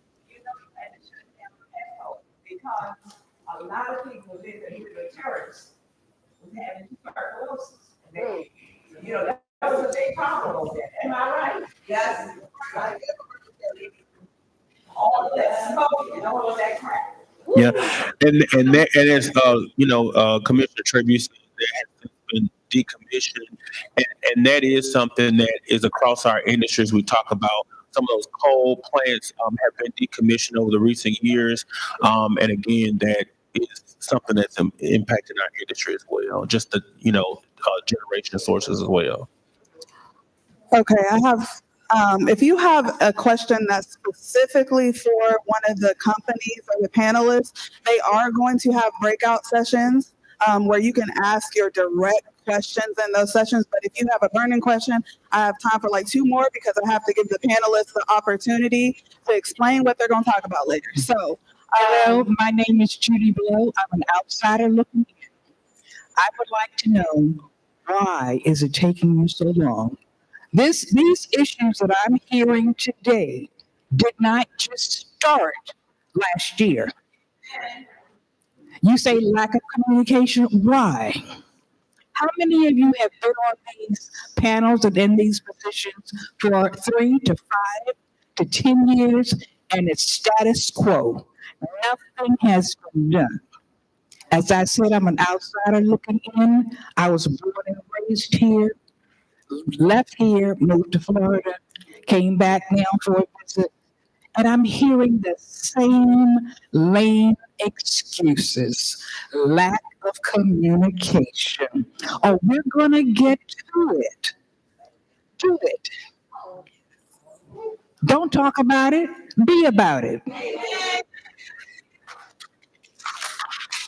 All right, we have one more.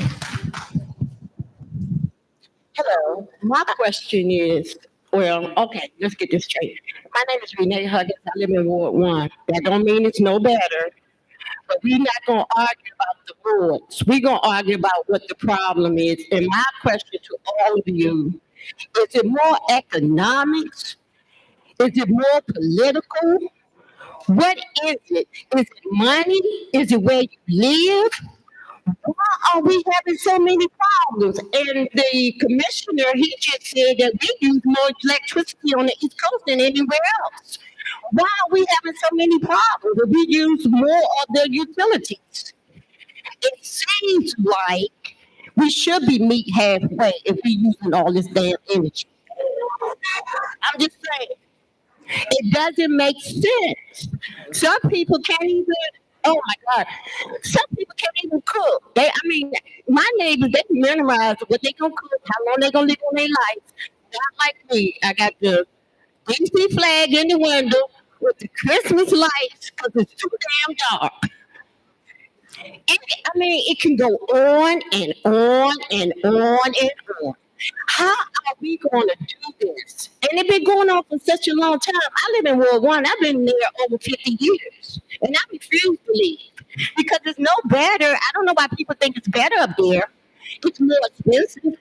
You need more money. I don't get it. I just don't, and not to talk about the damn water. I mean, you got to go to the store to buy your water. I mean, come on now. Something needs to be done. Can I make a comment?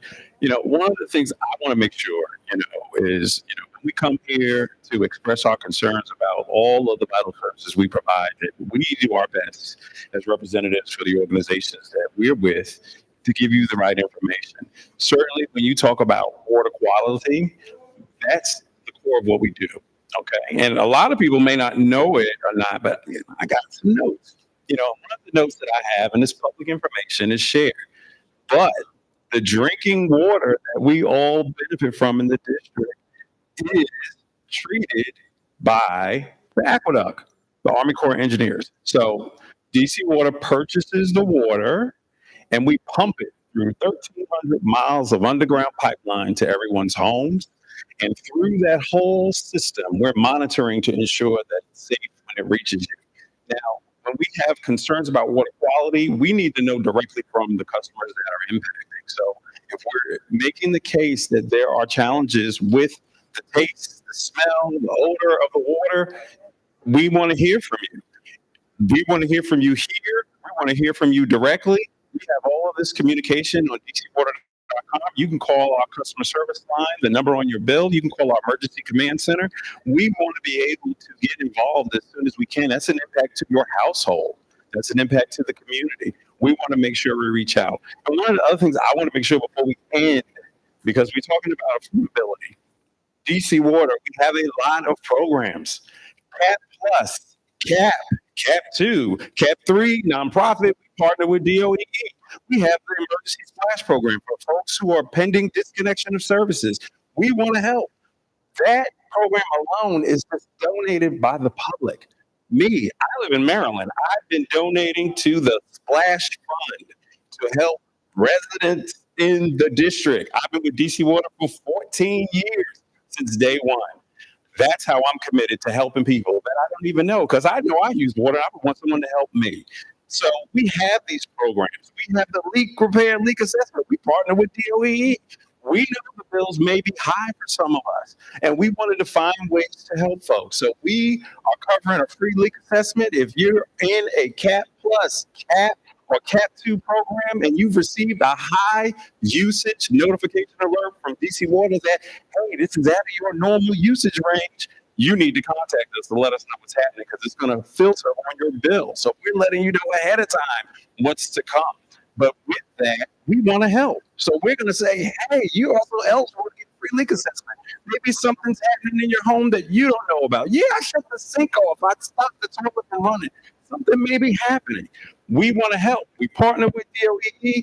We got eligible repairs that will cover that program when it's identified. So we are here to help.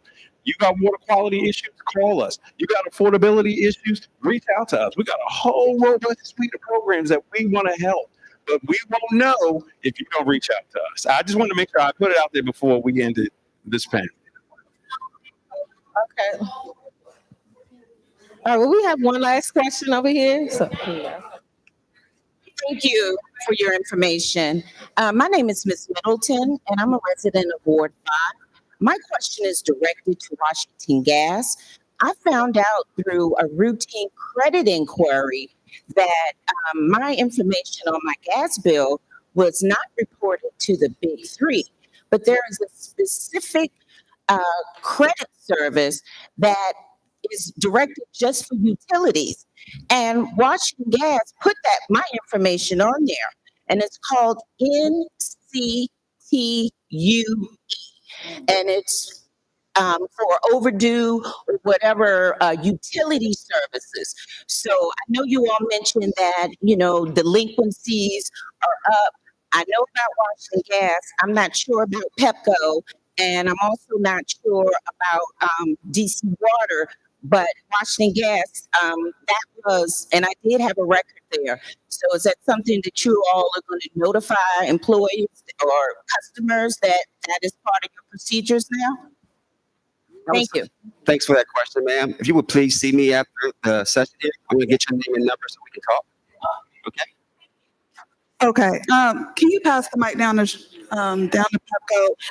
And again, we're out of time for questions, and I want to give, after you make your comment, please give everybody an idea of what your next panel, the information that you're going to share there. And if you have a direct question for the utility company, each of them have representatives on site where you can ask your individual questions. And if you're unable to, get a resolution, I don't know if all of you are aware of the dispute resolution processes that are available if you have an issue with your bill. But each of the companies also have one, and you can file an informal or formal complaint before the Public Service Commission, where it's basically like, you have a mini court case and they make a determination on the facts and give a decision. So, also knowing that is something that is available, OPC does provide representation in certain instances for that free of charge because we represent residential consumers. Okay, so if everyone can go down and give some insight about what the information that's going to be shared for the remainder of the day from your organization is, that would be helpful. Thank you. Thank you. Just much like DC Water, Pepco is here to help. We have many programs, a lot of them. We have a table upstairs. Please visit our table. We have, as I stated before, the customer relief fund that where you can get up to $300 on your bill. That's something that we instituted as an organization. There's also the arrears management program as well as the residential aid discount program. So we also have many different programs, and we look for every opportunity to partner to get the word out. We send information through the mail with your bill. We also have an app where, like I said, we redesigned the customer bill just to give you that control to monitor your usage. And then also, we need to hear from you as well. Please contact us, not when you're getting disconnected, but when you are facing a challenge, so that we can either put you on a payment plan, extend your due date.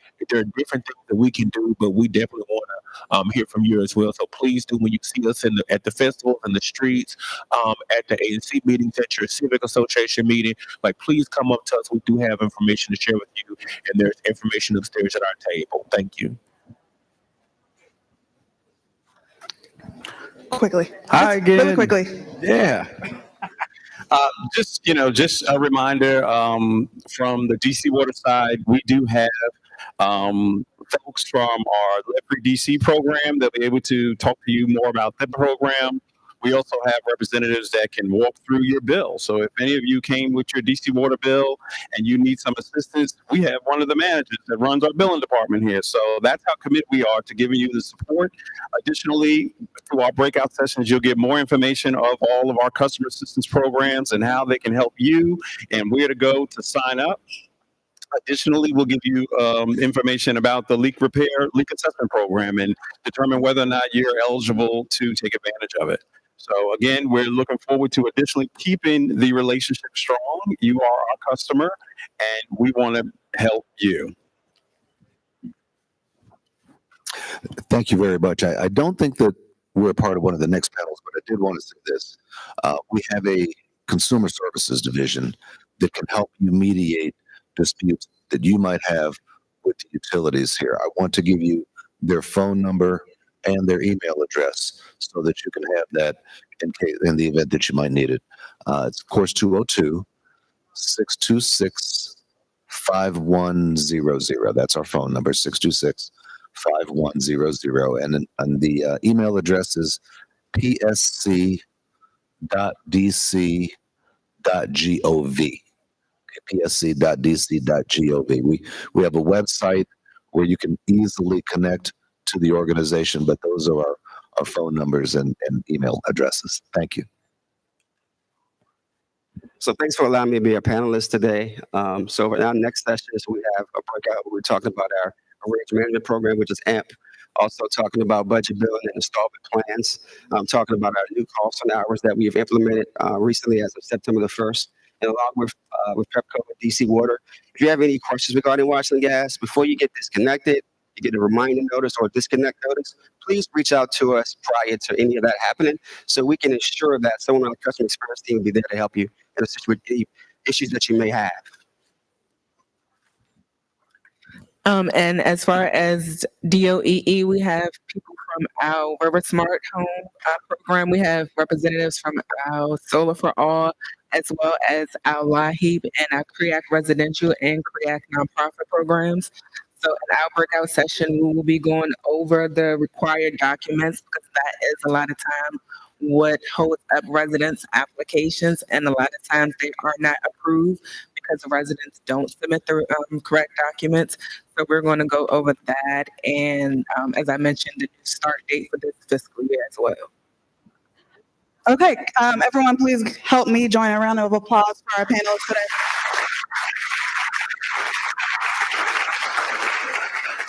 And I believe we're going to roll into the raffle. Is it the raffle?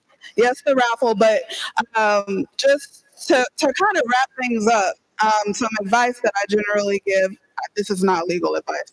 But generally, if you have an issue with your utility bills, call the utility company first. If there's an issue with your problem, with your bill, you can ask them to perform an investigation. They have to give you a written decision of what they find. If you have a problem and you don't get a resolution from that, you can call OPC. We can take a look at it. We might be able to represent you in an informal or formal complaint. But just know that we are here to help you to resolve your utility issues, and we have relationships with each of the fellow government agencies and utility companies. Utility, sometimes I look at my utility bills and I'm like, I don't know what this means. I'm going to be very honest. And I've been doing this for 10 years. So, thank you everyone for joining. We're going to also have someone give some information about exactly who's going to be at the next panels, because I did get some audience questions about who will be in what room. But go ahead with the raffle. Thank you, everyone.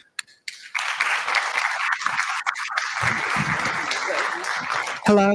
Okay, let's give Miss Contagia a big hand. She is so smart, and really talented. Okay, so wait a minute. Hold on a second. Let's not bombard everybody. We're going to thank you so much. Mr. Tribute, thank you so much for your time. If you have specific questions, okay, we're going to have the next session is where you take them. Okay, we have someone here who's going to explain what those sessions are and where they are. First, are you ready for the raffle? Some people have left, so you might have a good chance. Okay, where's our person? Mark Keem Williams. Mark?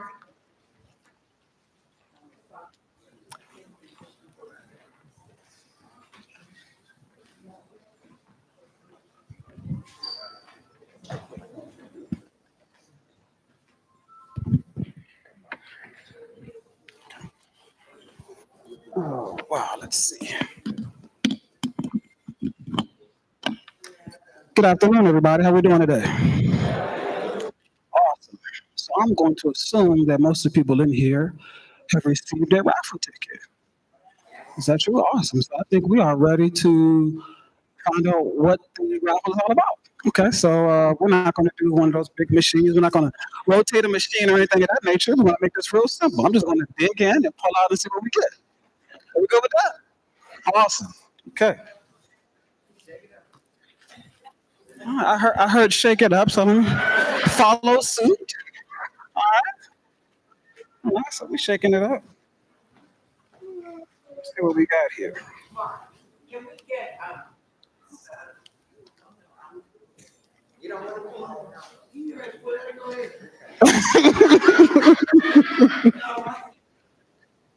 Okay, so just a reminder, the purple ticket that you have is for lunch, and the blue ticket that I'm going to pull out is the raffle ticket. Okay. Well, we're going to make sure that you guys get one before you leave out of here, all right? Because we're not going to pass out lunches to you inside here, right? So when you leave out of here, just explain to one of my colleagues, and they'll, help you out, okay? No biggie. Now, raffle time. Okay. Are we ready? Okay. Gotta love the anxiety, right? Okay, so here we go. The raffle ticket number is 248 1235.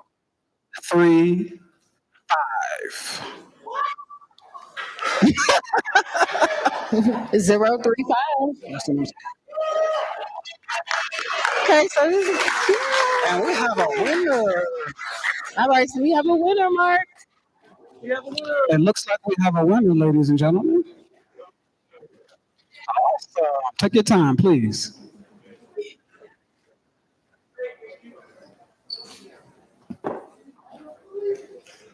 And ladies and gentlemen, we have here,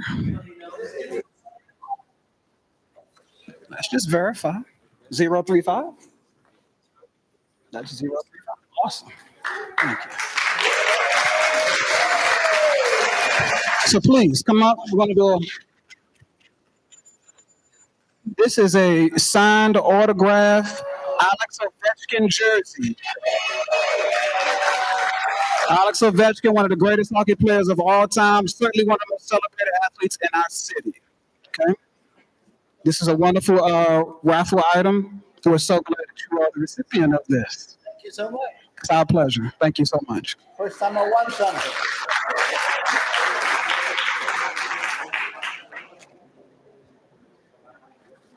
So give me a second. Let me see what we want to do next. I just wanted to mention that this is the courtesy of Monumental Sports. It is a very expensive jersey. It could be worth upwards of a lot of money. Let's say that. So he's a very good recipient of that. But yes, Monumental Sports was kind enough to work with us as a partner, and you guys can thank them as well. Thank you, Mr. Hayes.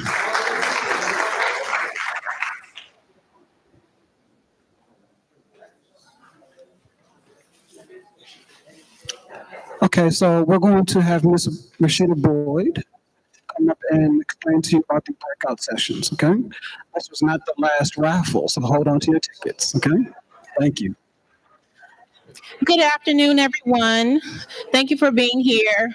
So after this session here, we have 3 opportunities for you all to learn more about the opportunities that we here have at the Water Summit.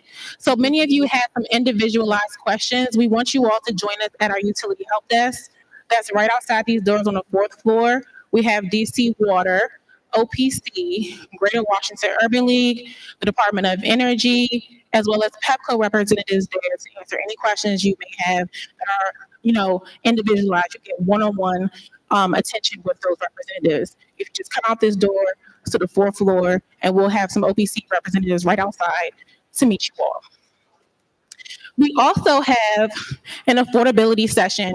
That session will just have an overview of the programs that are offered through PEPCO, Washington Gas, DC Water, Greater Washington Urban League, and the Department of Energy. It gives a more in-depth overview of the programs that they offer. So this session here kind of just gave a glance over what they have, but that session they'll get more in depth, allow you to answer some general questions, and give you an opportunity to hear about the many programs that they offer. So if you just want to have more information on general information about the programs they offer, just go to the session. It's on the 5th floor across from some of the tabletop tables, and you'll be able to join that session. That's from 12:30 to 2. And then if you remain here in this auditorium here, we have our green infrastructure / climate panel that'll have the DC Sierra Club. We'll also have representatives from Sustainable DC, as well as a host of other panelists that'll give you some more information about ways to be green and to just make sure that you have energy efficient appliances and things like that in your home. So if you all have any questions for me, I'll be right here. But again, this auditorium here will be our green infrastructure breakout session. If you come out here, it'll be the utility help desk. Will be a one-on-one question that you have for utility panels. And then on the 5th floor, that'll be your overview of affordability programs. Thank you all.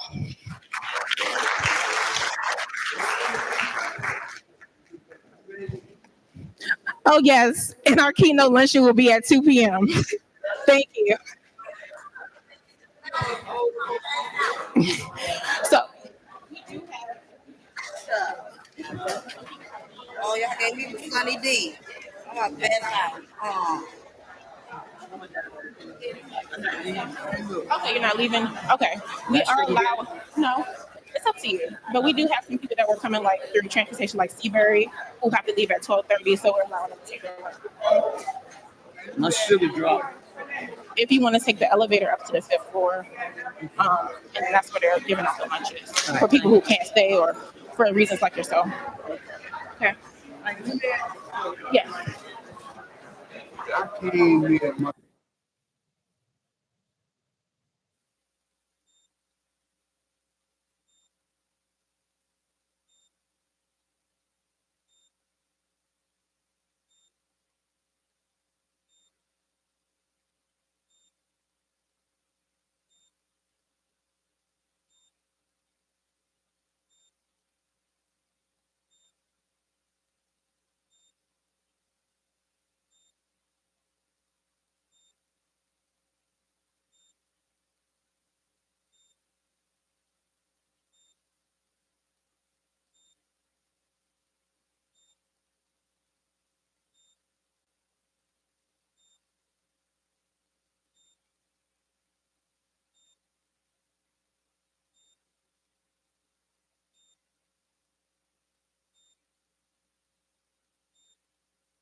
Hello. Oh, there we go. No, good morning. No, good afternoon. Welcome to our breakout session. I think um, I, if you people know me, know I try to not write things down so much, but I had a lot to say. But I was having a conversation with Alexandra the other day, or this morning, and I wanted to frame this. You know, we're talking about conservation and restoration and water issues, and I wanted to thank everyone for coming out and try to frame the conversation, but something happened these last 2 weeks, well, the last week and a half, that kind of framed exactly where I think we need to go with this. I guess I was telling Alexandra, our leader pretty much got in front of the UN this week and told them that these climate change issues and these issues we're having with sustainability, they're just not true. And I also heard that in the same week where I found out that, well, I'm from here, but my home state is in my family's home state is Louisiana. We're losing about a football field's worth of shoreline to rising water every hour. And I'm just glad that we still are in a place where we can sit down and have conversations like this with people who are interested and come about starting real change. And I think it starts with people having a conversation, being honest about where we are, what we need to do, and what we need to do as a people. So I think I really thank everyone for coming out and showing us that you care. And we're going to try to see if we can answer some questions and ask some questions and get to the bottom of some tough solutions and some tough situations. Want to bring Adam up? Oh, I didn't introduce myself, did I? My name is Jason Starks with the Office of the People's Council. We've put on this event for you today. I'm a consumer outreach specialist, which means if we ever do get to the point where water becomes a crisis, and I think we want to be prepared for that if it does, they're going to call our office first. We do a lot of consumer related issues with DC Water, Pepco, Washington Gas, and we represent the consumers when they have problems. I want to bring my colleague up here, Adam Carlesco. And my name is Adam Carlesco. I'm Assistant People's Counsel here at OPC. I'm the attorney who handles a lot of the, environmental related issues, climate related dockets for the Public Service Commission, and track federal regulations and how they impact local DC regulation and law as it relates to water, electricity, and gas utility service. And I think to give a little bit of a context for OPC's role in this space is that under our kind of organic statute that gives us our authority to operate with, as a governmental agency, we are tasked with advocating before Public Service Commission, other agencies, et cetera, and when making that advocacy, we have to consider not just reliability and cost of utility service, but we also have to consider public safety and conservation of environmental resources, including considering the impacts of a changing climate. And so with that, we pull this panel together as trying to pull some of the minds operating in this space within the district to kind of give a little bit of, clarification as to what's happening, how we can start to prepare for the future, how we can mitigate costs going forward, and really kind of address, the underlying issues that come along with the changing climate and the costs that we will have in the district around those issues. And so we're going to start off by essentially giving introductions for each of our panel members. But this is meant to be a little bit more of a free-form conversation. So feel free at any time to raise your hand and we'll respond to questions the best we can. And with that, I wanted to turn it over to our first panelist to give kind of a rundown of who they are, what they do, and let it be open with it. You can run for 5 minutes, or whatever, explaining your role, how you operate in the space, and some of the priorities that you have within your office and your role. And with that, I will pass it on. Good afternoon, everyone. My name is William Elledge. I'm the Director of Engineering and Technical Services at DC Water. I am here today to speak about our lead-free program. It's a significant effort kicked off in 2019 by our CEO, David L. Gaddis, who came out to the public and said, we want to replace all the lead service lines in the district. At that time, we didn't know exactly how many were there. We knew about how many there were. Today, we know we're going to replace about 41,157 lead service lines in the district. These are half-inch pipes that go from the road to the house, and it's a relatively small construction project as far as construction projects go, but there's 41,157 of them. So there's a lot of work and a lot of logistics. I think everybody in the room has a common goal of making sure that water is safe, that the water is healthy, that we are removing that source of lead from the water system. To date, out of that 41,157, we actually just last week celebrated our 10,000th replacement. So we're about 24% complete. So we're making pretty good progress. This year, we're going to replace almost 3,000 lead service lines, and next year, we're going to replace over about 4,000. The previous panel, for those of you who were in the room, talked a little bit about collaboration with other utilities, and I think there's something important for us to talk about with lead-free specifically, about collaboration with other utilities. We coordinate specifically with Washington Gas, for example, if they're getting ready to replace a gas line and we're getting ready to replace a water line or lead service lines, we ensure that we are coordinating those schedules so that we're out there digging in order. We'll replace our line, they'll replace their line, and then we'll have a coordinated pave so that we are saving that money. We're not paving those roads twice. And then we also do the same with DETA. If they're getting ready to replace their roadway, rebuild their roadway, we'll make sure we go in and replace the water line, the sewer line, whatever we need to do first so that there's less impact to the community. Those of you who, when we're on your street, we want to make sure and reduce that impact. The other thing that I want to highlight it for those of you who heard Councilmember Allen say you're here. I think the phrase he said was you're not normal. What I would say is I agree with that, but you're also advocates. And one of the things in the Leadford program that we need everybody's help with is getting people to sign up for this program. As a water utility, we can't enter a house. We can't go in and do construction.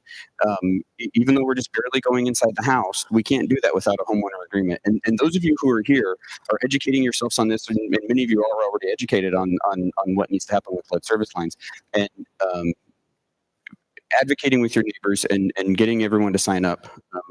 We have a lot of people going door to door knocking and calling and texting and emailing to get folks to sign up. And it's a very critical program so that we can make sure we're removing that source of lead from our water system. So again, my name is William Ellich with DC Water and Director of Engineering and Technical Services. Thank you.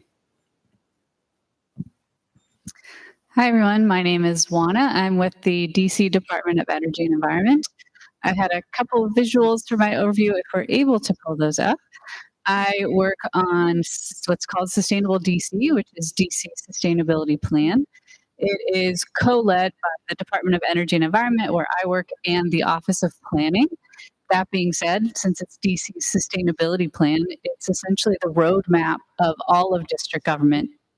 The most involved are 20 plus agencies as to how we can meet our sustainability goals, which we define in these three areas of environment, equity, and economy. So how do we make sure current and future generations experience clean environment, benefit from our local green economy, and also have fair access and opportunity and advancement? And so what I wanted to share is that the Sustainability Plan does have a water section. It covers 13 different topics, including water, but also nature, waste, all these other items that relate to water and climate as well. And so there's over 150 specific actions in the plan for district government to implement, and around 80% of those are underway. Around 50% of those are completed. And we publish a progress report every year as a form of accountability to show where we are on all those 150 plus actions. And so one of the purposes of this plan that I see is that it is an accountability advocacy tool for community members to see how we are doing on our goals, and if we're not doing well, to make sure that you all communicate that and advocate for other changes so that we are meeting our goals. And so, we can also wanted to mention that on our website, sustainable.dc.gov, we have a couple of new features. So one of them is a data dashboard. So to answer a frequent question of, well, how is DC doing on sustainability? It's a very complex question to answer.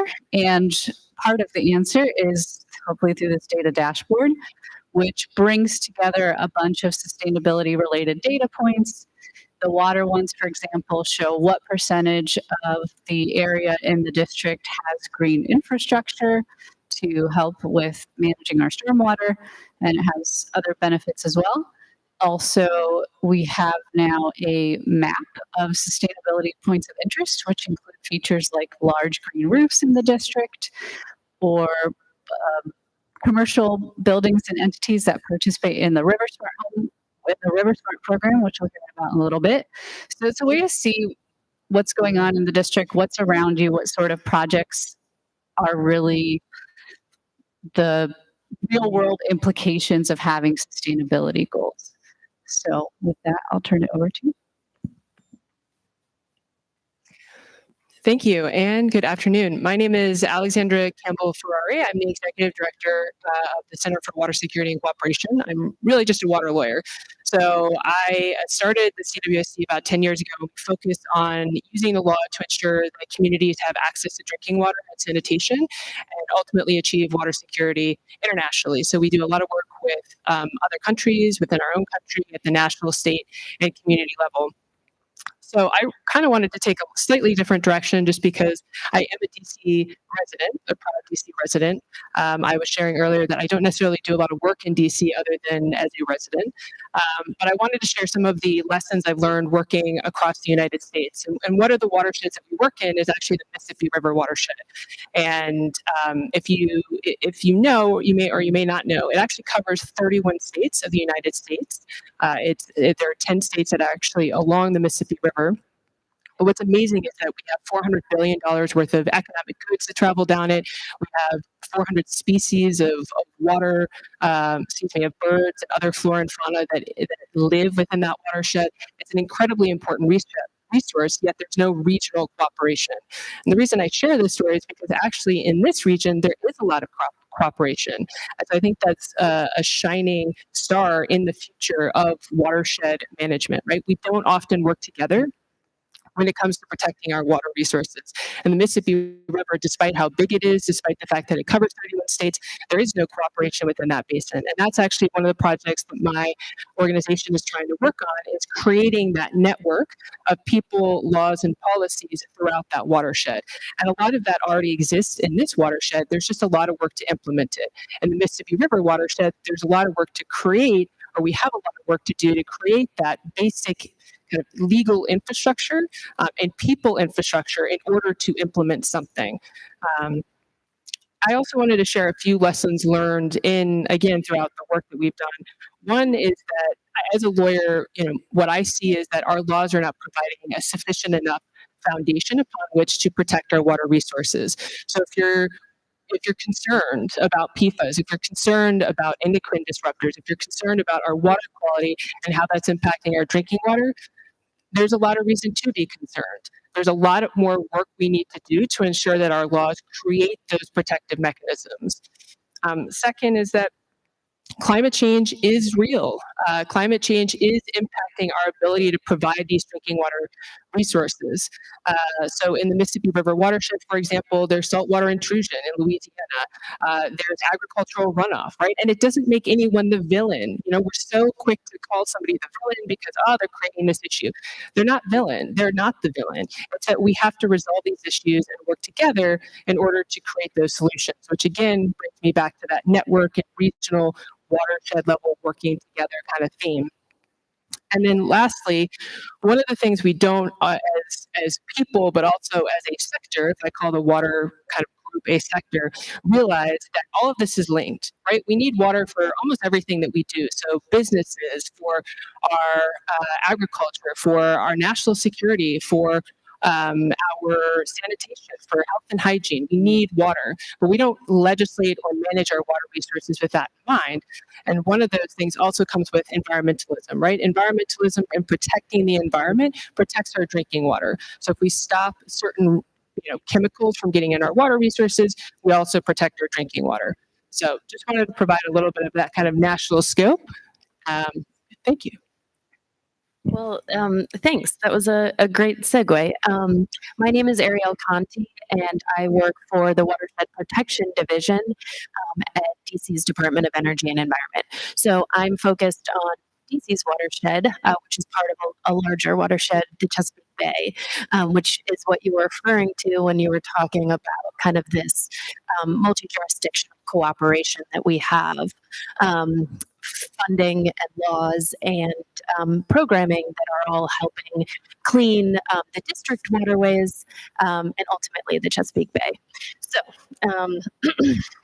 let's see.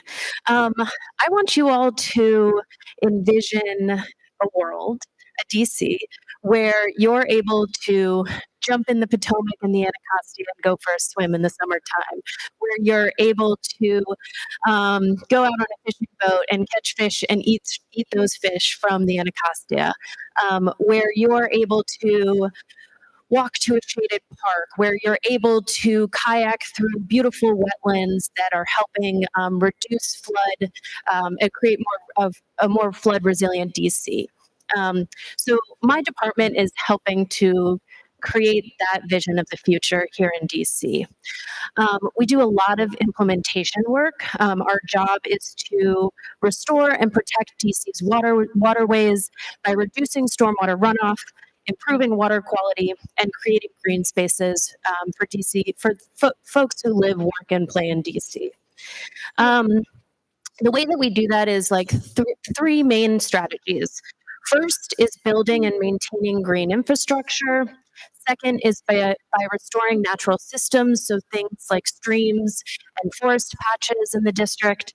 And lastly, by educating and engaging community members in this process or in these projects. So the first thing is green infrastructure. Green infrastructure helps reduce the quantity of stormwater runoff and increase the quality of stormwater runoff. So who's familiar with what stormwater is? Okay, so most folks in the room, stormwater is when it rains or precipitates, that precipitation hits hard surface, so roofs and sidewalks and driveways. That rain runs downhill towards the storm drains. As it's doing that, it's picking up all sorts of pollutants, fertilizers, pet waste, sediment, and it's dumping that dirty water into our streams and rivers. Installing green infrastructure throughout the district helps slow that down so that water can infiltrate into the ground, and those plants can do a good job of uptaking the toxins and pollutants. And so, yeah, the Watershed Protection Division at DOEE is installing green infrastructure all over the district, on private property, on parks and schools, on national park land, on your streets, and that water is, or those projects are helping to increase the water quality of our waterways in DC. Another big thing we're doing is planting trees throughout the district. If you are a DC resident, you can get a free tree. Please, if you aren't familiar with this program, come talk to me afterwards. We're looking for more spaces for trees. The district has a goal of 40% tree canopy by 2032. And that's one of our sustainable DC goals.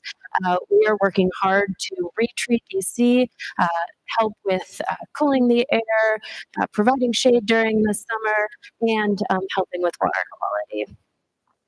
Trees are one of our best stormwater management tools.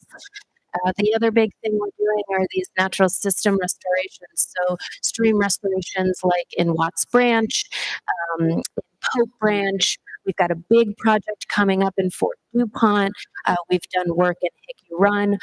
All of these stream restoration projects help reestablish the natural habitat that was eroded over time because of development. And then the last thing is education and outreach. So we do a lot of work to educate the public about stormwater as an issue, about water quality as an issue in the district. There's lots of ways that you can get involved, from taking a boat ride on the Anacostia to getting involved in our citizen science programs to monitor water quality in the district. And so I hope that you all are involved in some way in cleaning the district's waterways. And if you're not, I'm happy to talk to you afterwards about ways that you can get involved and how you can be part of cleaning the district's waterways. Oh, happy to. Yeah. Yeah. All right. What you're planning is in this one, is it going to go on private property? Great question. I'll repeat the question. What's your name? Judy asked for green infrastructure, where are we planning on putting it? Is it on private property? Is it visible? Is it that's the question. So my office deals with voluntary projects. So people have elected to put that green infrastructure on their property. We've worked with them to do it. Oftentimes, we want it to be visible because the idea here is that it's supposed to beautify your yard or that property, create pollinator habitat, while doing the good stormwater work that it does. So I guess the short answer is it depends on the property, and we're working directly with the property owners, so it would never be a surprise. Oh, shoot. Do I have a picture showing what it looks like? Yeah. If you come to the DOE table, I'm happy to show you pictures. I don't have any queued up here for this session. Sorry. Thank you. Good afternoon, everybody. I'm Jamani Overby. I serve as the DC Conservation Advocate with Nature Forward. I also serve as the DC lead with the Choose Clean Water Coalition. And I'm super excited about being able to share this panel discussion with everybody here, and thank you to OPC for having us. I have a short video that will play a little bit about Nature Forward, but a little bit about myself. I'm a fifth generation Washingtonian by way of Prince George's County, and I work as a community advocate, an environmental justice advocate, so focusing on a lot of the intersectional justice issues that relate to the different things that are happening in our climate and how that impacts our residents and people that work, love, and enjoy DC. So I'll cue up the video and I'll share a little bit more about some ongoing projects that we have related to water quality as well as flood work.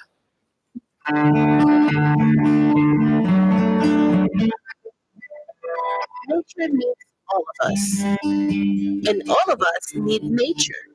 These truths are at the core of Nature Forward's mission to inspire residents of the Greater Washington, D.C. region to appreciate, understand, and protect their natural environment through outdoor experiences, education, and advocacy. They are also part of our mission to create a larger and more diverse community of people who treasure the natural world and work to preserve it. Nature Forward is an environmental nonprofit based in Chevy Chase, Maryland. Our name, Nature Forward, is new, but we're actually one of the region's longest running environmental organizations, dating back to 1897, when volunteers organized the Audubon Society of the District of Columbia. Back then, activists were focused on stopping the massive slaughter of birds for elaborate feathered hats. Advocacy, awareness campaigns, and education programs for adults and children helped awaken public interest that led to local and federal laws protecting birds. Today, Nature Forward's mission work extends beyond protecting birds to all aspects of nature, and we work to engage all people to enjoy, learn about, and protect nature. We strive to be a model of inclusion, diversity, equity, and accessibility across our entire operation. Our conservation department, along with Nature Forward members and volunteers, not only pushes issues on climate at a local and federal level, but works heavily at the community level in Maryland, Virginia, and the District of Columbia as well. Nature Forward offers education programs for people of all ages and abilities. Join us for guided nature walks and hikes, or register for one of our natural history courses. Our broad range of field trips, hands-on classes, and nature travel excursions are both fact-filled and fun. Nature Forward is located on a 40-acre peaceful oasis called Wooded Nature Sanctuary, located in Chevy Chase, Maryland. Our grounds are open to the public from dawn to dusk every day of the year. Visit our accessible trails and gardens to immerse yourself in nature. For families and children, we invite you to check out our preschool camp offerings and our new nature play space. Join us as we build a community of curious learners who use their knowledge to protect the natural world. Because Nature needs all of us, and all of us need nature.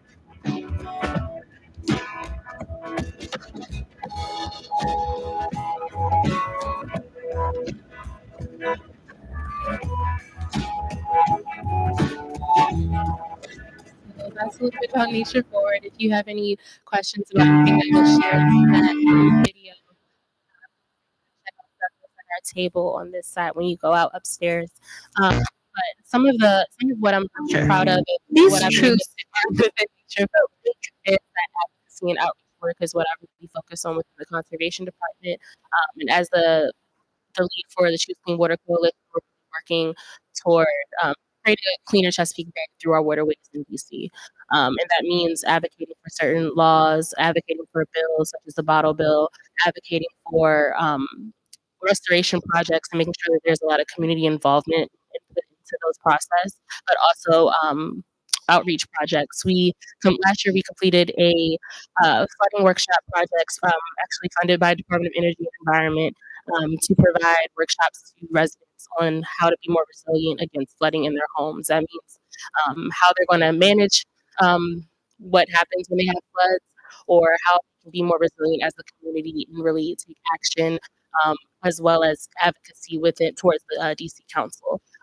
That project reached over 900 residents, which in only 6 months, which really shows how important it is and how many people are being impacted and focused in Ward 7 and 8, where most disfavored communities are most impacted by flooding. So that's a little bit of what Nature Forward does, and I look forward to sharing a little bit more over the course of our conversation. Thank you. Thanks, Nina.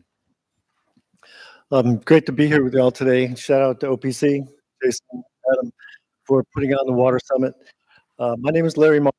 I chair the Water and Natural Places Committee with the DC chapter of Sierra Club. Our mission is pretty simple, but it's pretty vast. It's to enjoy, explore, and protect the earth. The DC chapter is active in a lot of things. I'm going to talk primarily about our water programs here today, but most of what we do kind of does relate back to water in one way or another.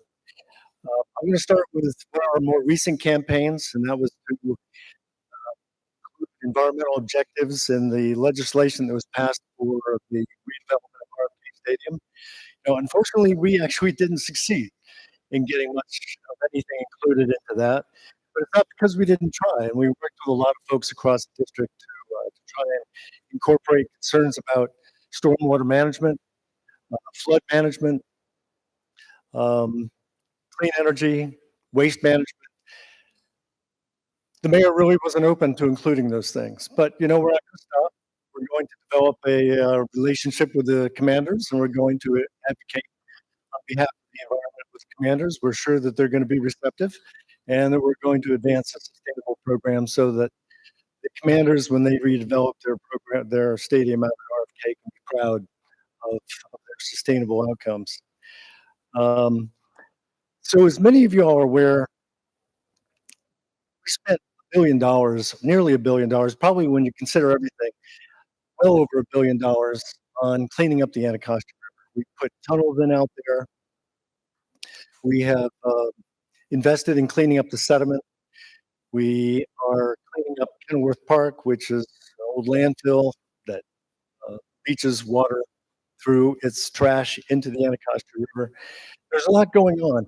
With that investment, we don't want to see RFK redevelopment just backtrack on all that we've done. So the significance of working with the commanders shouldn't be lost. And we're hoping that people are going to work with us in our campaign and our other folks in the community to advocate for that. Our main campaign today is the DC Bottle Bill. To Laura Nunn, who's been one of our leaders. The DC Bottle Bill is an intent to take the drinking water waste out of our river, off our streets, out of people's yards, and put it where it belongs, back into a productive part of the refill economy. The bottle bill actually has a history in DC. Back in 1987, we launched the bottle bill. I was actually part of that campaign then. It didn't work out. I went to work for Council Member Nadine Winter. She was representing Ward 6 at the time, and we passed the recycling bill. I helped to write that. The recycling bill has not succeeded in keeping a lot of this waste out of our streams and off our streets. The bottle bill is the next effort to try and finish what the recycling bill did not complete. And that's to, as I say, keep that waste off our streets and out of our streams.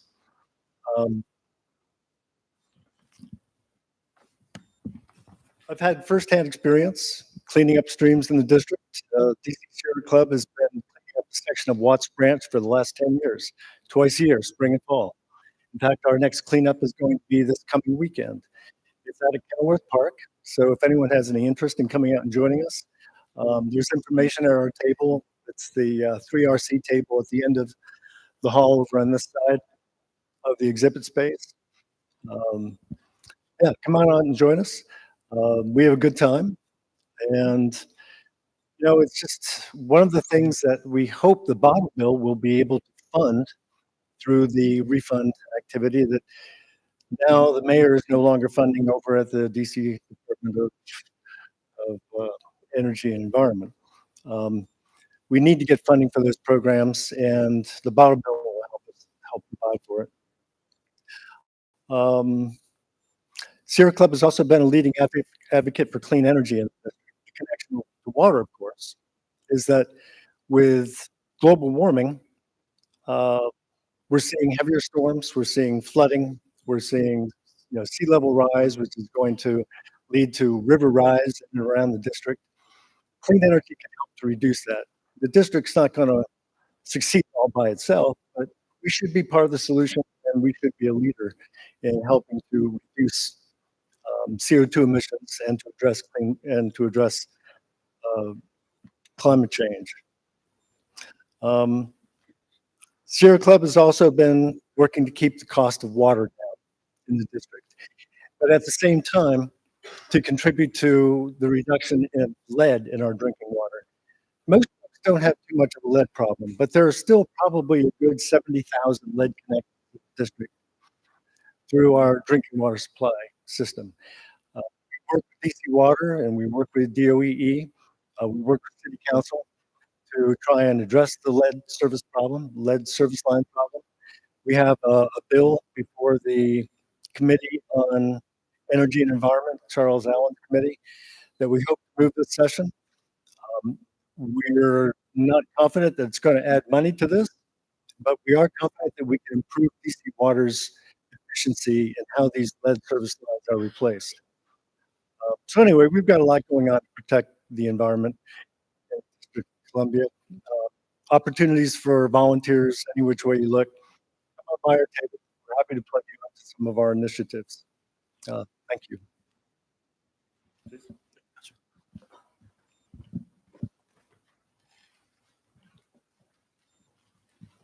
And with that, we'll kind of turn it over to questions. We'll kind of jump around to whoever feels kind of most impassioned to answer.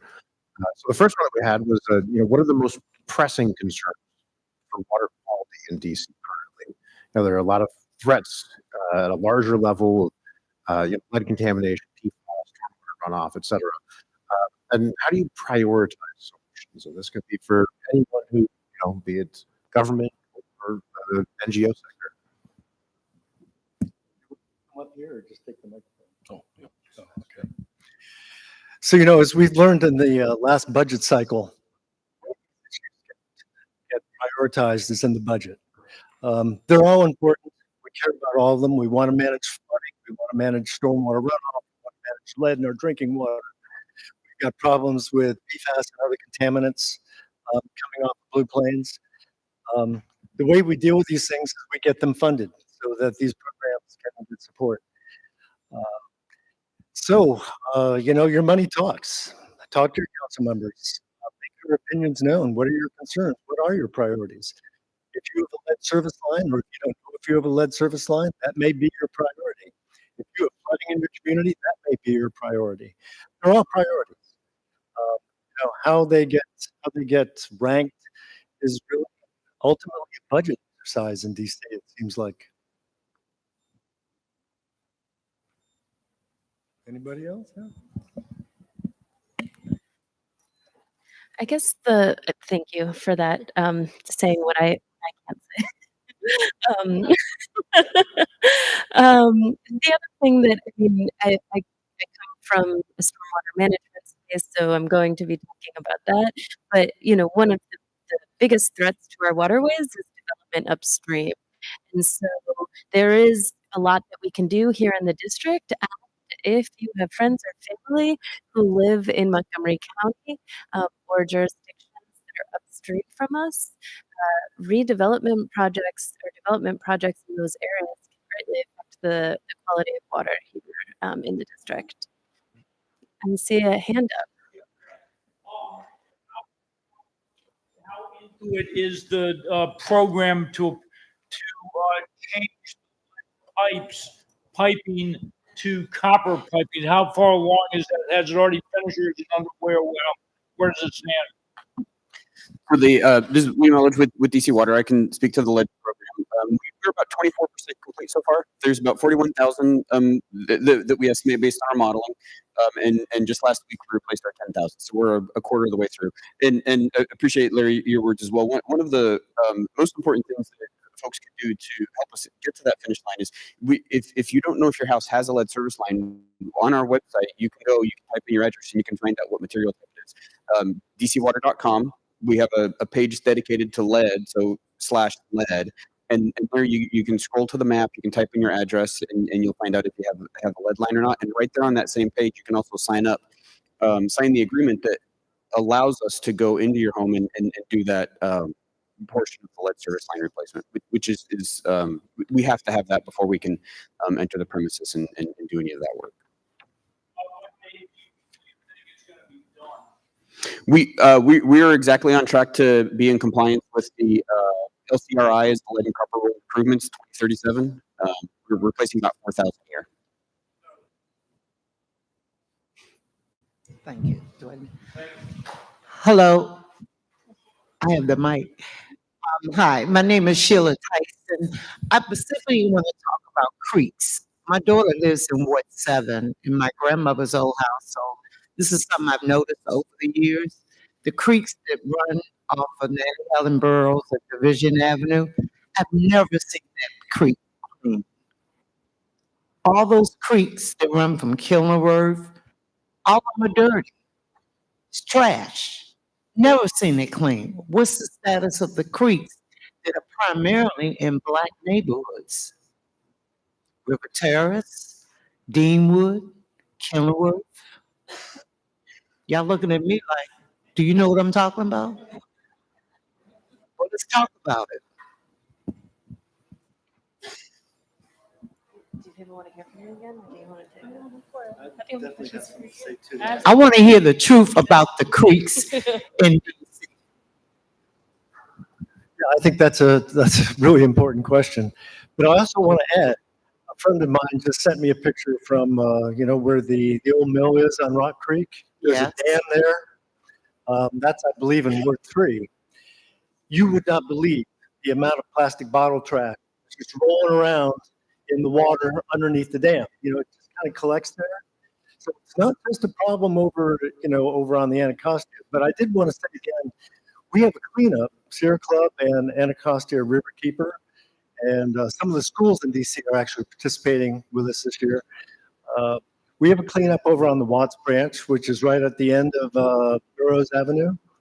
And so, we do what we can as volunteers to help keep the creeks clean. But, with folks continuing to just drop trash in their yards, or on the street, it runs off into the creek.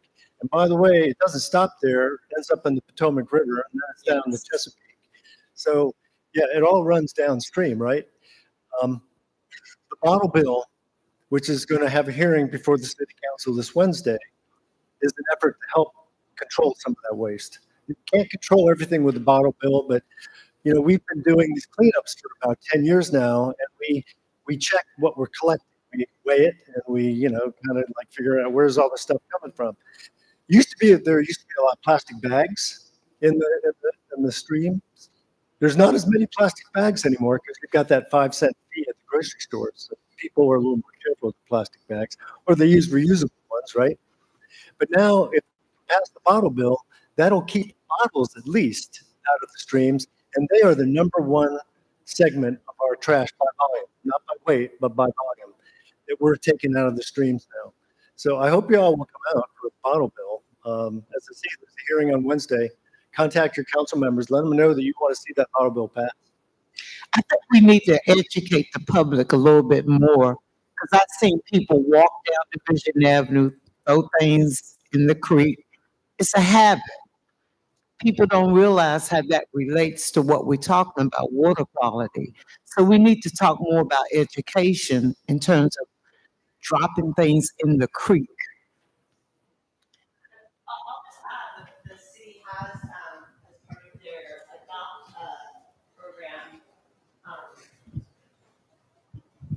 Through the Office of the Clean City, there is the same way you adopt a block in your neighborhood. You can also adopt a stream in your neighborhood and organize cleanups like the ones that Larry talked about once a quarter or twice a year. So there are programs, and they'll provide you with all the materials. And then we find that as a really great opportunity to educate people about the issue, about what's being tossed into the streams. But you can adopt your block, you can adopt a park, you can adopt your stream, and get involved. You can reach out to the Office of the Clean City. I want to add, yes, I think what's very important about what you stated is that education piece in different communities. And as I mentioned before, Nature Forward was working on this flooding grant that was bringing flood education workshops to community members. But a big piece of that was that flooding 101 and how can that be mitigated? There's a lot of green infrastructure and stormwater solutions that are already embedded in actually Helen Burroughs Avenue that people don't tend to recognize or know. And they might have a little bit of greenery around it and a small fence, but that is meant to help with our stormwater runoff. And so a part of those programs and a part of those workshops are for people to learn about their impact of littering, learn about the impact of pollution and what that really does for the community. I gave a workshop to at the Fauntroy Center with about 50 community members, and I said, how many people litter? And they all raised their hands. And I didn't shame them for it, but sometimes people don't really understand that how impactful that is to not only the beauty of your community, but also to the rivers and to why people are experiencing flooding. So if you're interested in some more of those workshops, we are actually going to be able to provide more of those in this upcoming year through more funding and continue to expand that program. But primarily we focus in wards 7 and 8, and this year also expanding to 5 and 6 as well. The one other thing I'll add is we just to add to the outrage also, we had a program with installing and maintaining trash traps across a number of our watersheds, but primarily in the Anacostia watershed. And those trash traps were basically located at outfalls. So if trash was coming out of a pipe, it was getting caught in these trash traps and not going into the river or the tributary.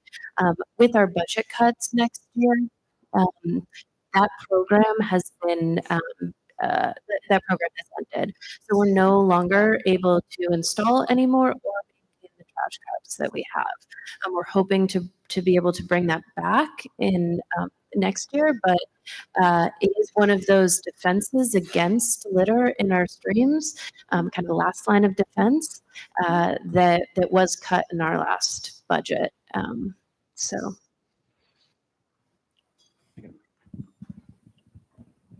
One other piece of information to add to the mix is there is a community member effort to test water quality all around the district.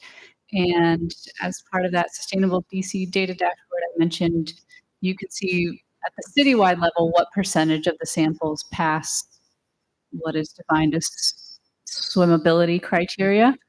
And There's a more detailed report that comes from that the Department of Energy and Environment publishes, where you can see for the various waterways. I think it's a great visual, this little pie chart with a portion of it green, a portion of it red, to see what percentage of the time water quality samples at that location pass swimmability criteria. And I think you might be surprised at the percentage of times that some of those points pass. So if you want to dig a little deeper, I would recommend searching for Department of Energy and Environment water quality report to find that. So I have the microphone here, sorry, and I've been kind of waiting a long time. I had sort of a follow-on question that is part of what you're talking about right now. I'm a resident in Ward 5. I've worked in agroecology for 30 years, and mostly in developing countries, actually, mostly across sub-Saharan Africa and Haiti.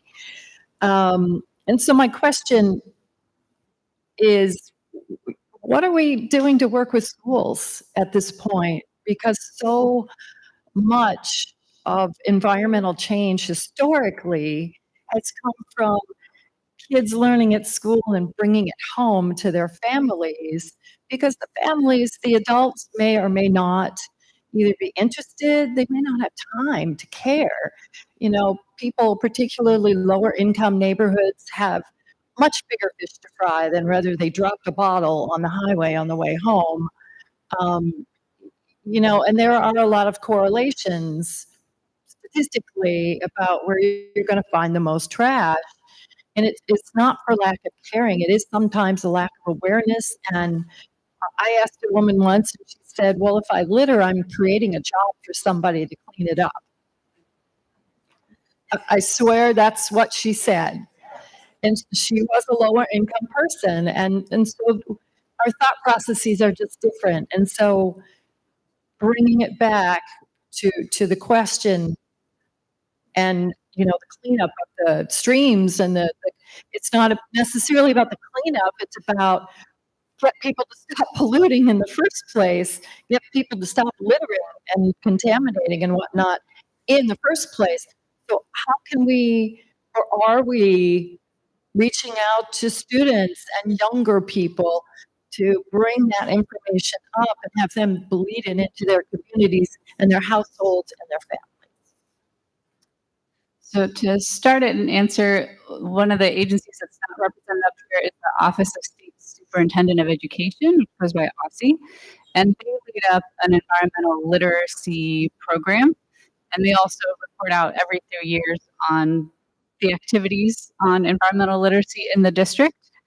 And there's a lot that goes into, and the Department of Energy and Environment and other agencies are a part of that effort as well through various activities. Just this past Saturday, we held Kingman Island Day, which was a family-oriented event with lots of environmental education activities on Kingman Island.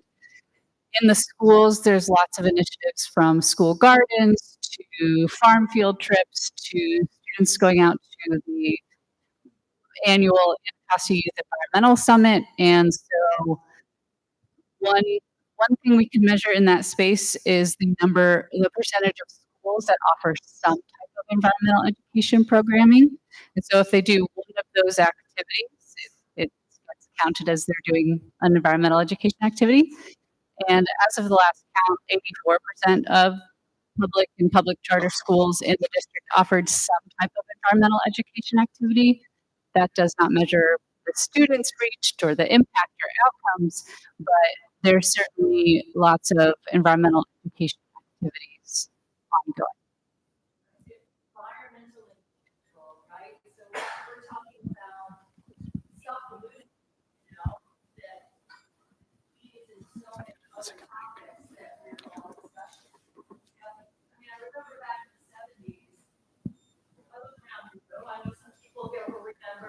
On television, the American crying, saying, please don't pollute, you know, as trash will come. You see, it's hugely effective. And we don't do that kind of program.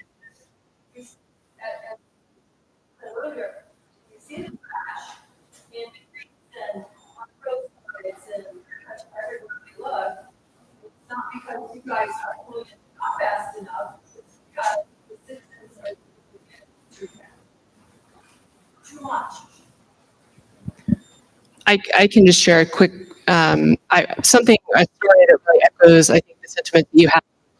Mississippi River watershed. We're working with a number of mayors up and down the Mississippi River, and one of the things that the mayors consistently told me, who tend to be somewhere in the bracket of 50 to 60 years old, is that when they were growing up, there were environmental classes. They felt much more connected to the river. The river looked very different. They could recreate. They fished there. They have all these stories that they share with us. And they actually specifically told me that the children today don't have that connection to the river. In fact, depending on where you live, in which state you live in Louisiana, you're disconnected by a levee, right? So the levee actually shuts off your being able to visibly see the Mississippi River, or in fact, the Mississippi River reflects a threat. I don't think while the story is different in the Mississippi River, I actually think it reflects similarly to what I've heard here, right? The fact that it's not safe to fish or to recreate in the Anacostia, it creates a fear with people, right? People disconnect from the river. They're not connected. They can't recreate, so they don't think about it. They don't care about it. They don't understand it. And I see that similar kind of story happening in the Mississippi River. So one of the things that we've done is starting to work with mayors to develop programs, right? To reconceive of how can they reintroduce that experience that they had in the 70s or 80s when they were growing up to the students of today. So if it's a class that you mentioned, if it's a weekend program where they can canoe on the Mississippi River, where it's some kind of hike where they can learn about the Mississippi River, right? Something that reconnects students and young people with it, but even with their parents, right? We want adults to reconnect with the river. And I'll add one thing, we focus on youth, which is phenomenal. And I agree that a lot of these programs, you start as a kid. I remember coming home and sharing those stories with my parents. But adults also, we vote. We have the right to vote, right? So one of the important things of when we re-engage adults in this, we can get them to vote for people who care about the river, who talk about the Potomac and the Anacostia, and say, here's what we have to do with the river. Here's how we protect. So some kind of shared programming is, I think, important on both of those fronts. But just wanted to share that as kind of an echo of what you're seeing and experiencing. I'll just add one more thing to that as it relates to our leadership. And in our first proposed budget this year for DC, there was no funding for education experiences at all. So when you don't have a leader that values and prioritizes the youth and their understanding of climate, that is an issue. And so a lot of advocates, including Larry, and other nonprofit organizations really work to make sure that that funding was restored. So I think funding is one of an issue, but there's a lot of environmental organizations in DC that are working directly with youth, that have great partnerships with universities such as DC. I'll shout out to Green Scheme, who is one of our partners in the work that we're doing. And they actually focus on urban agriculture, but we did a program with them called 40 Water Watchers that has now expanded to forward water watchers all over the city. And then with the new program, integrating flood education. I was not in that video of Nature Forward is a program called Green Fields, which we have educators go into the school system each year and make sure that they get a curriculum to, I believe, fourth graders. So there are organizations that are definitely doing that work and being very intentional about incorporating the youth into this movement and understanding that it needs to be very multi-generational. But we definitely need funding to do that work, funding from our government agencies, for our government agencies to work in tandem with us to make sure that we're getting those programs and that literacy out to not only those students that will then go back and say, this is what you need to do, how you need to move and make sure that you pick up your litter.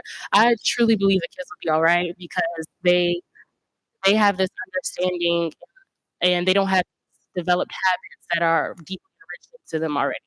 But they will hold their parents accountable or their guardians accountable at some point. I would like to add, as an OPC representative, that last year we started outreach to schools within the area, hosted students from Banneker and Anacostia at OPC's office. We had a panel of speakers, including, I believe, Commissioner Trabue came as well. And we talked to them about the basics of utility service, environmental aspects and issues in the district. And one of the things that the students identified was litter in their neighborhood. And so we worked with them with, like, how do you structure a community organizing campaign? After that, how do you advocate before governmental officials? And kind of walk them through the basics of advocacy. That is, we are educate and advocate, as OPC's kind of tagline. So it's something that we are starting to do more. And come next April, we'll be holding a similar summit to this that's focused on youth advocacy as well. So we're trying to do our own work in this space as well. Okay, the second question. With flooding and extreme rainfall increasing, what resilience strategies should be prioritized to protect the most vulnerable neighborhoods, like river flooding near Riverview Terrace and or interior flooding in areas like Rhode Island Avenue? And just real quick before we answer that question, Adam and I specifically chose pretty much everyone on this panel, and there's a wide variety of people and missions that they have. We chose that for a specific reason. When we say, what are they going to do? When is X, Y, Z going to happen? We are they. Does everyone understand what I'm saying? The people in this room, we are the cavalry that we say, where are they? We are the ones, just look around, we are going to have to do this. People who are environmentally conscious are going to have to step up and do their part. Okay, there's no one coming. Okay, you have help up here on the stage. You can call OPC. Everyone has to get engaged if we're going to do what we're supposed to do for this planet. That's why we're here. You want to answer the second question? Repeat it, maybe. I said a lot.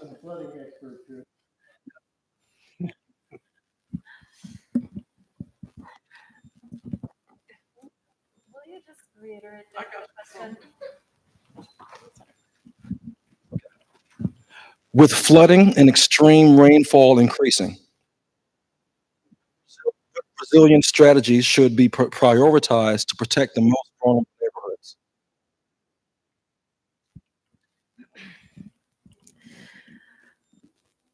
I think we talked a little bit about DC Water's work with great infrastructure. These large tunnels that are being built throughout the district to help with that interior flooding on Rhode Island Avenue, for example. Those are huge investments that you all are making as ratepayers for your DC water bill. Those projects are incredibly important when it comes to interior flooding. They're big, expensive infrastructure projects. One of the biggest ROIs, if you will,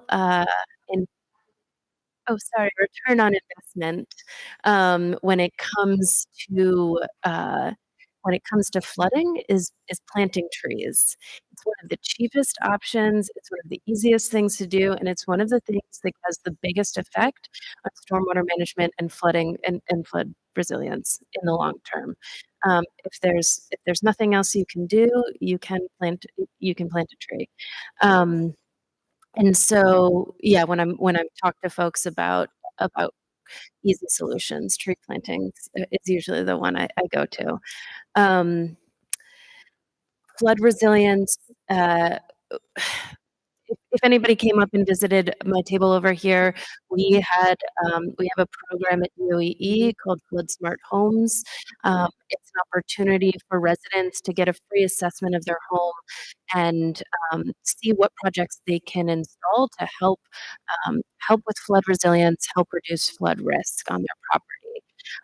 And so I would say that the continuation of funding that program would be amazing in terms of helping with our most vulnerable residents, with direct impacts on the resource that is building equity for them and their future.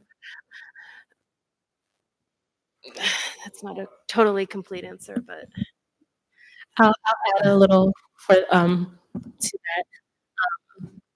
And DC has some really great programs over smart homes, over smart communities, Flood Smart Homes, Flood Smart Communities.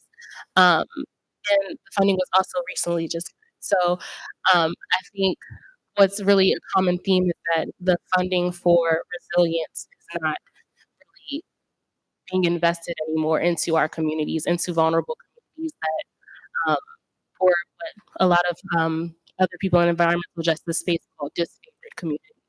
So I think we see a big issue with budget, but tree planting is an easy solution. But I think what we also see in communities of color is the recovery process from flooding. It's more than just like the resilience piece, but how do you recover? And what is really difficult is for somebody to pay for flood insurance or for somebody to then take care of all of the things that happen after you have a flood that can result, I think, up to $30,000 in damages.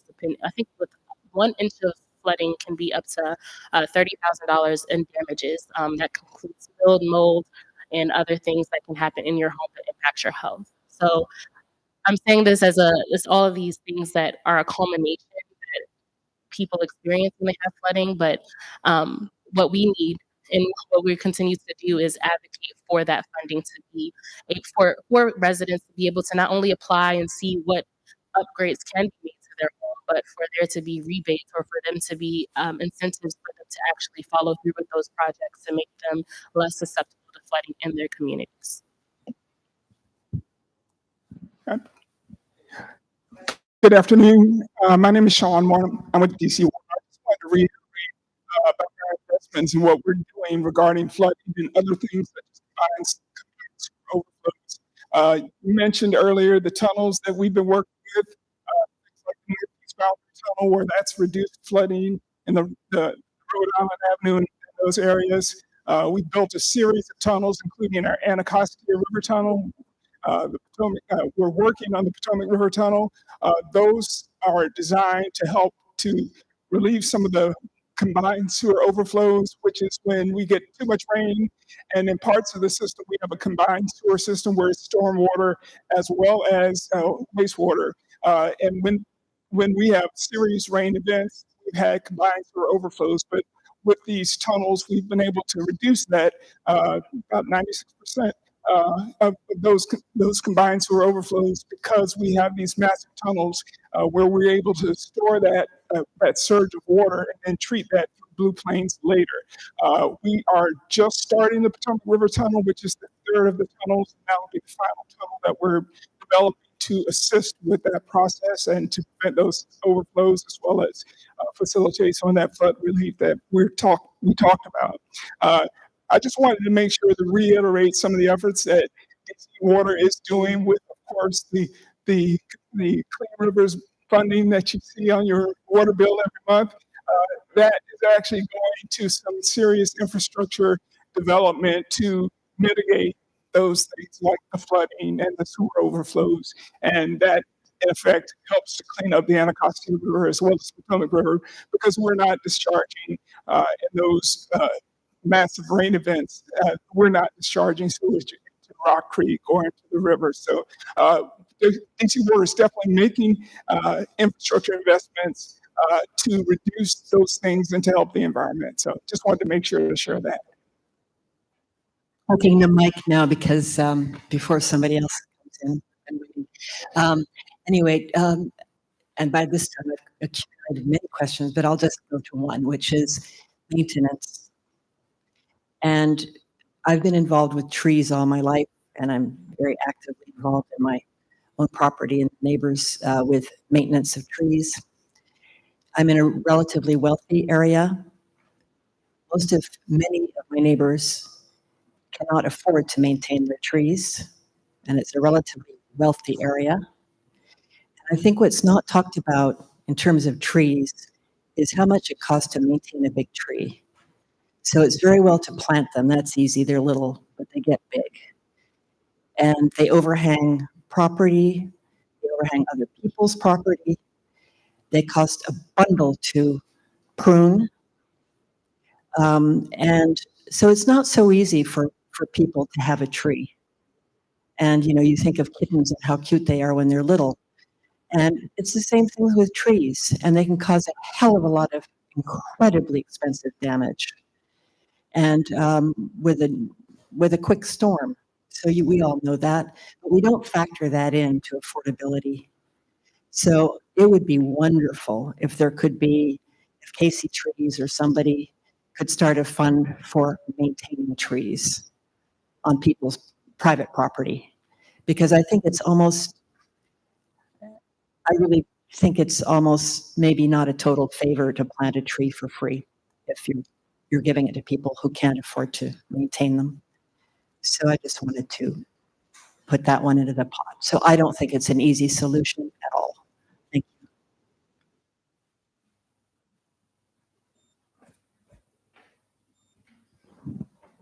Okay.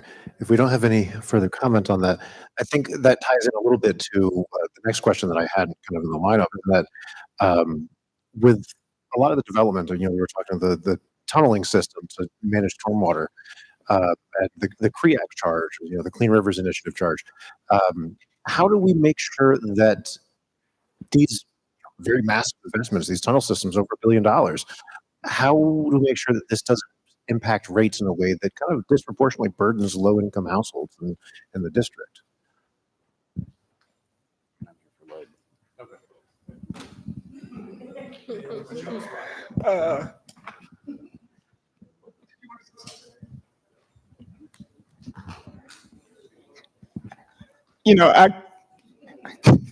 I can't say about how it influences, the rates. I know we try to be good stewards with the money that we receive and the money that our customers provide to us. We hope that the value of what we are doing for the environment and for the citizens, we hope that you understand that and recognize the value in these tunnels and these, the contributions to environmental improvement that things like reducing combined sewer overflows helps to eliminate. I mean, those are serious environmental issues. And if we're going to do things like clean up the Anacostia and clean up the Potomac, those things require a big investment. So we will be good stewards with your money. We will work to use that money to improve the environment and to improve the city for everyone. And so that's all I can say about it. I know we try to be good stewards. We just don't want to take your money willy-nilly, but we actually are putting that money to work. So.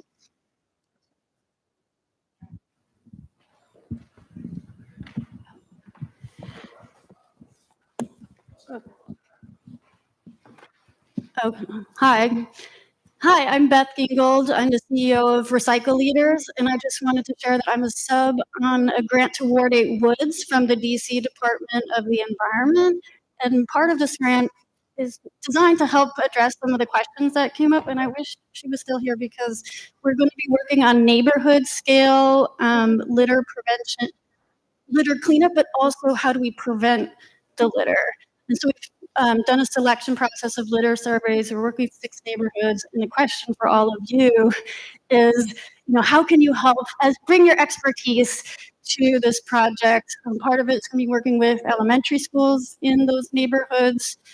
Ward 8 Woods is in charge of that main outreach, and I'll be working on doing action projects, designing an action project for high school students. So I just wanted to let everybody know about that. And if anybody would like to connect with that project, we're really, really excited that we didn't get our funding entirely cut.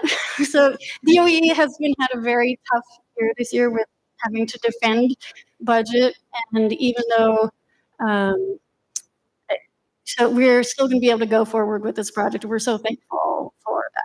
So please let me know if you're interested in connecting on the Ward 8 Woods and DC Trash Free Community. Thank you. There's a question up top. Actually, it's a compliment. I want to give high praises to DC Water because you guys are awesome. You ladies and gents are awesome. And whenever we're having a problem, we call the emergency line. Y'all come right out and resolve the issue immediately. So thank you, thank you, thank you. I appreciate it. Other thing is, if someone had water damage, do you guys provide any assistance with that the insurance is not covering? So if there's specific water damage to a property, we actually have an entire website that kind of walks you through the process. If you go to our website and search for risk, does Tanya happen to be in the room? I can't really see people, but if you go to our website and search for risk, it'll bring you to the page that walks through the steps to take to get any either insurance or however that claim process might play out.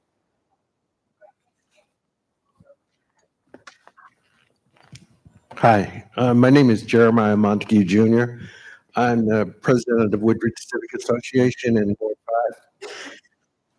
5. Ms. Conti, I wanted to pat you on the back for the Rivers to My programs in our local neighborhood, protection of Upper Hickey Run, and our stormwater management at Langdon, which works most of the part.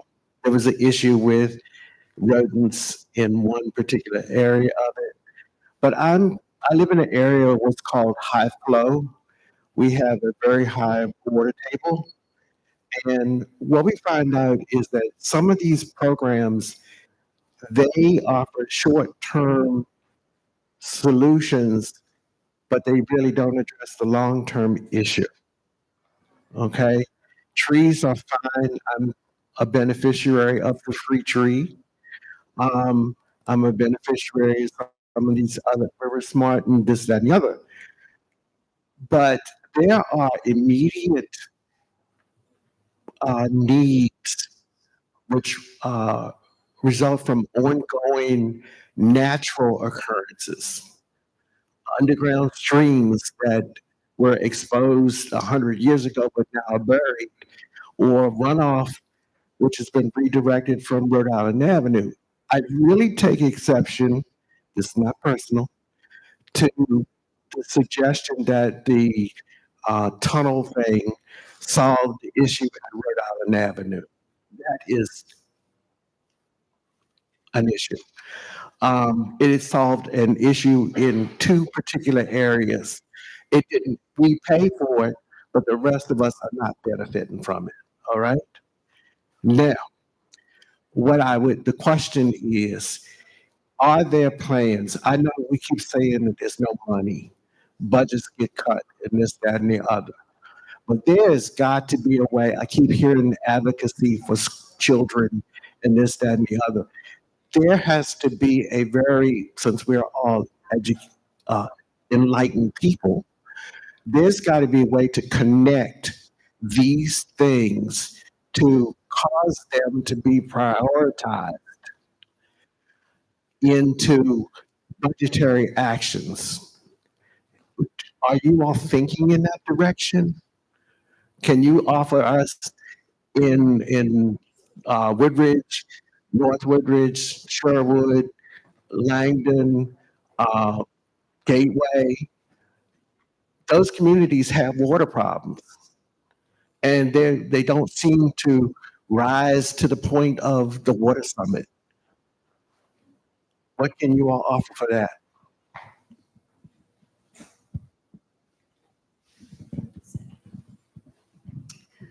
I will give time for the advocates on the panel to think of a strong response. But one thing I've been thinking of as some of these questions have come up is, oh, this isn't being prioritized, this isn't being funded. And what you just touched on reminded me of there's direct connections between heat and mental health, lead in water and developmental problems. So I think that might be a stronger connection to make in terms of addressing the issues that do get funding and do get priority, like violence in our community, and making sure to tie those things together so that the other things are prioritized along with those.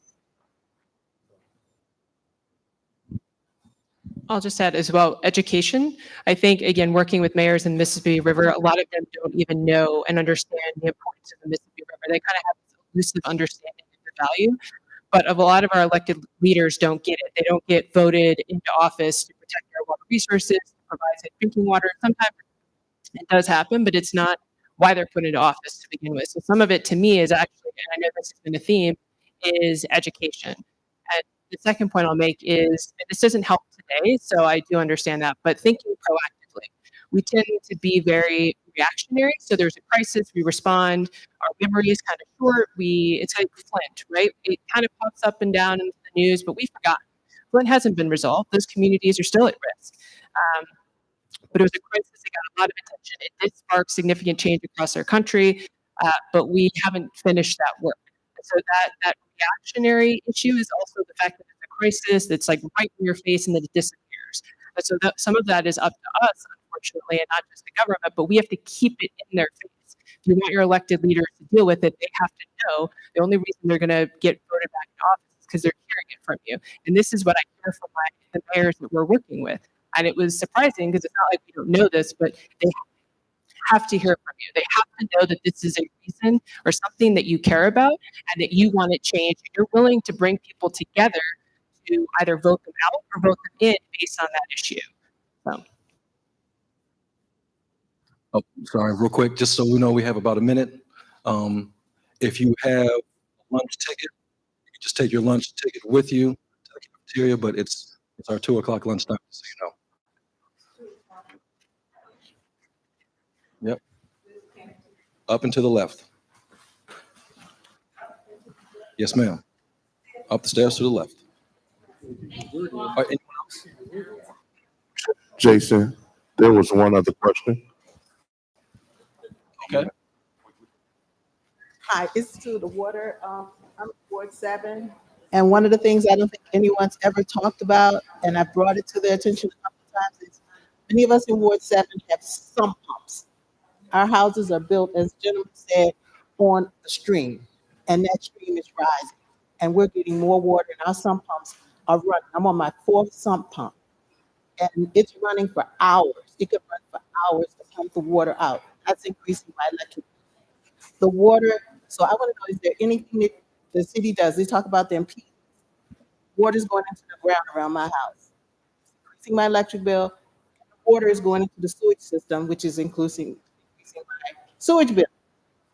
So has anyone ever looked into the problem that we're having with our sump pumps and on top of springs?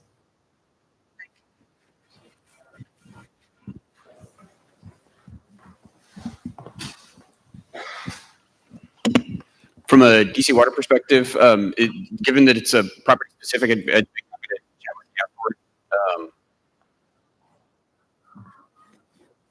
I think that's probably the best thing. If I'll just pop up right after we're done. So I just want to thank all the panelists and everyone in the crowd today for giving fantastic questions. All right, if you have any questions, come up and find everyone afterwards, and we'll field any questions that you have. So thanks.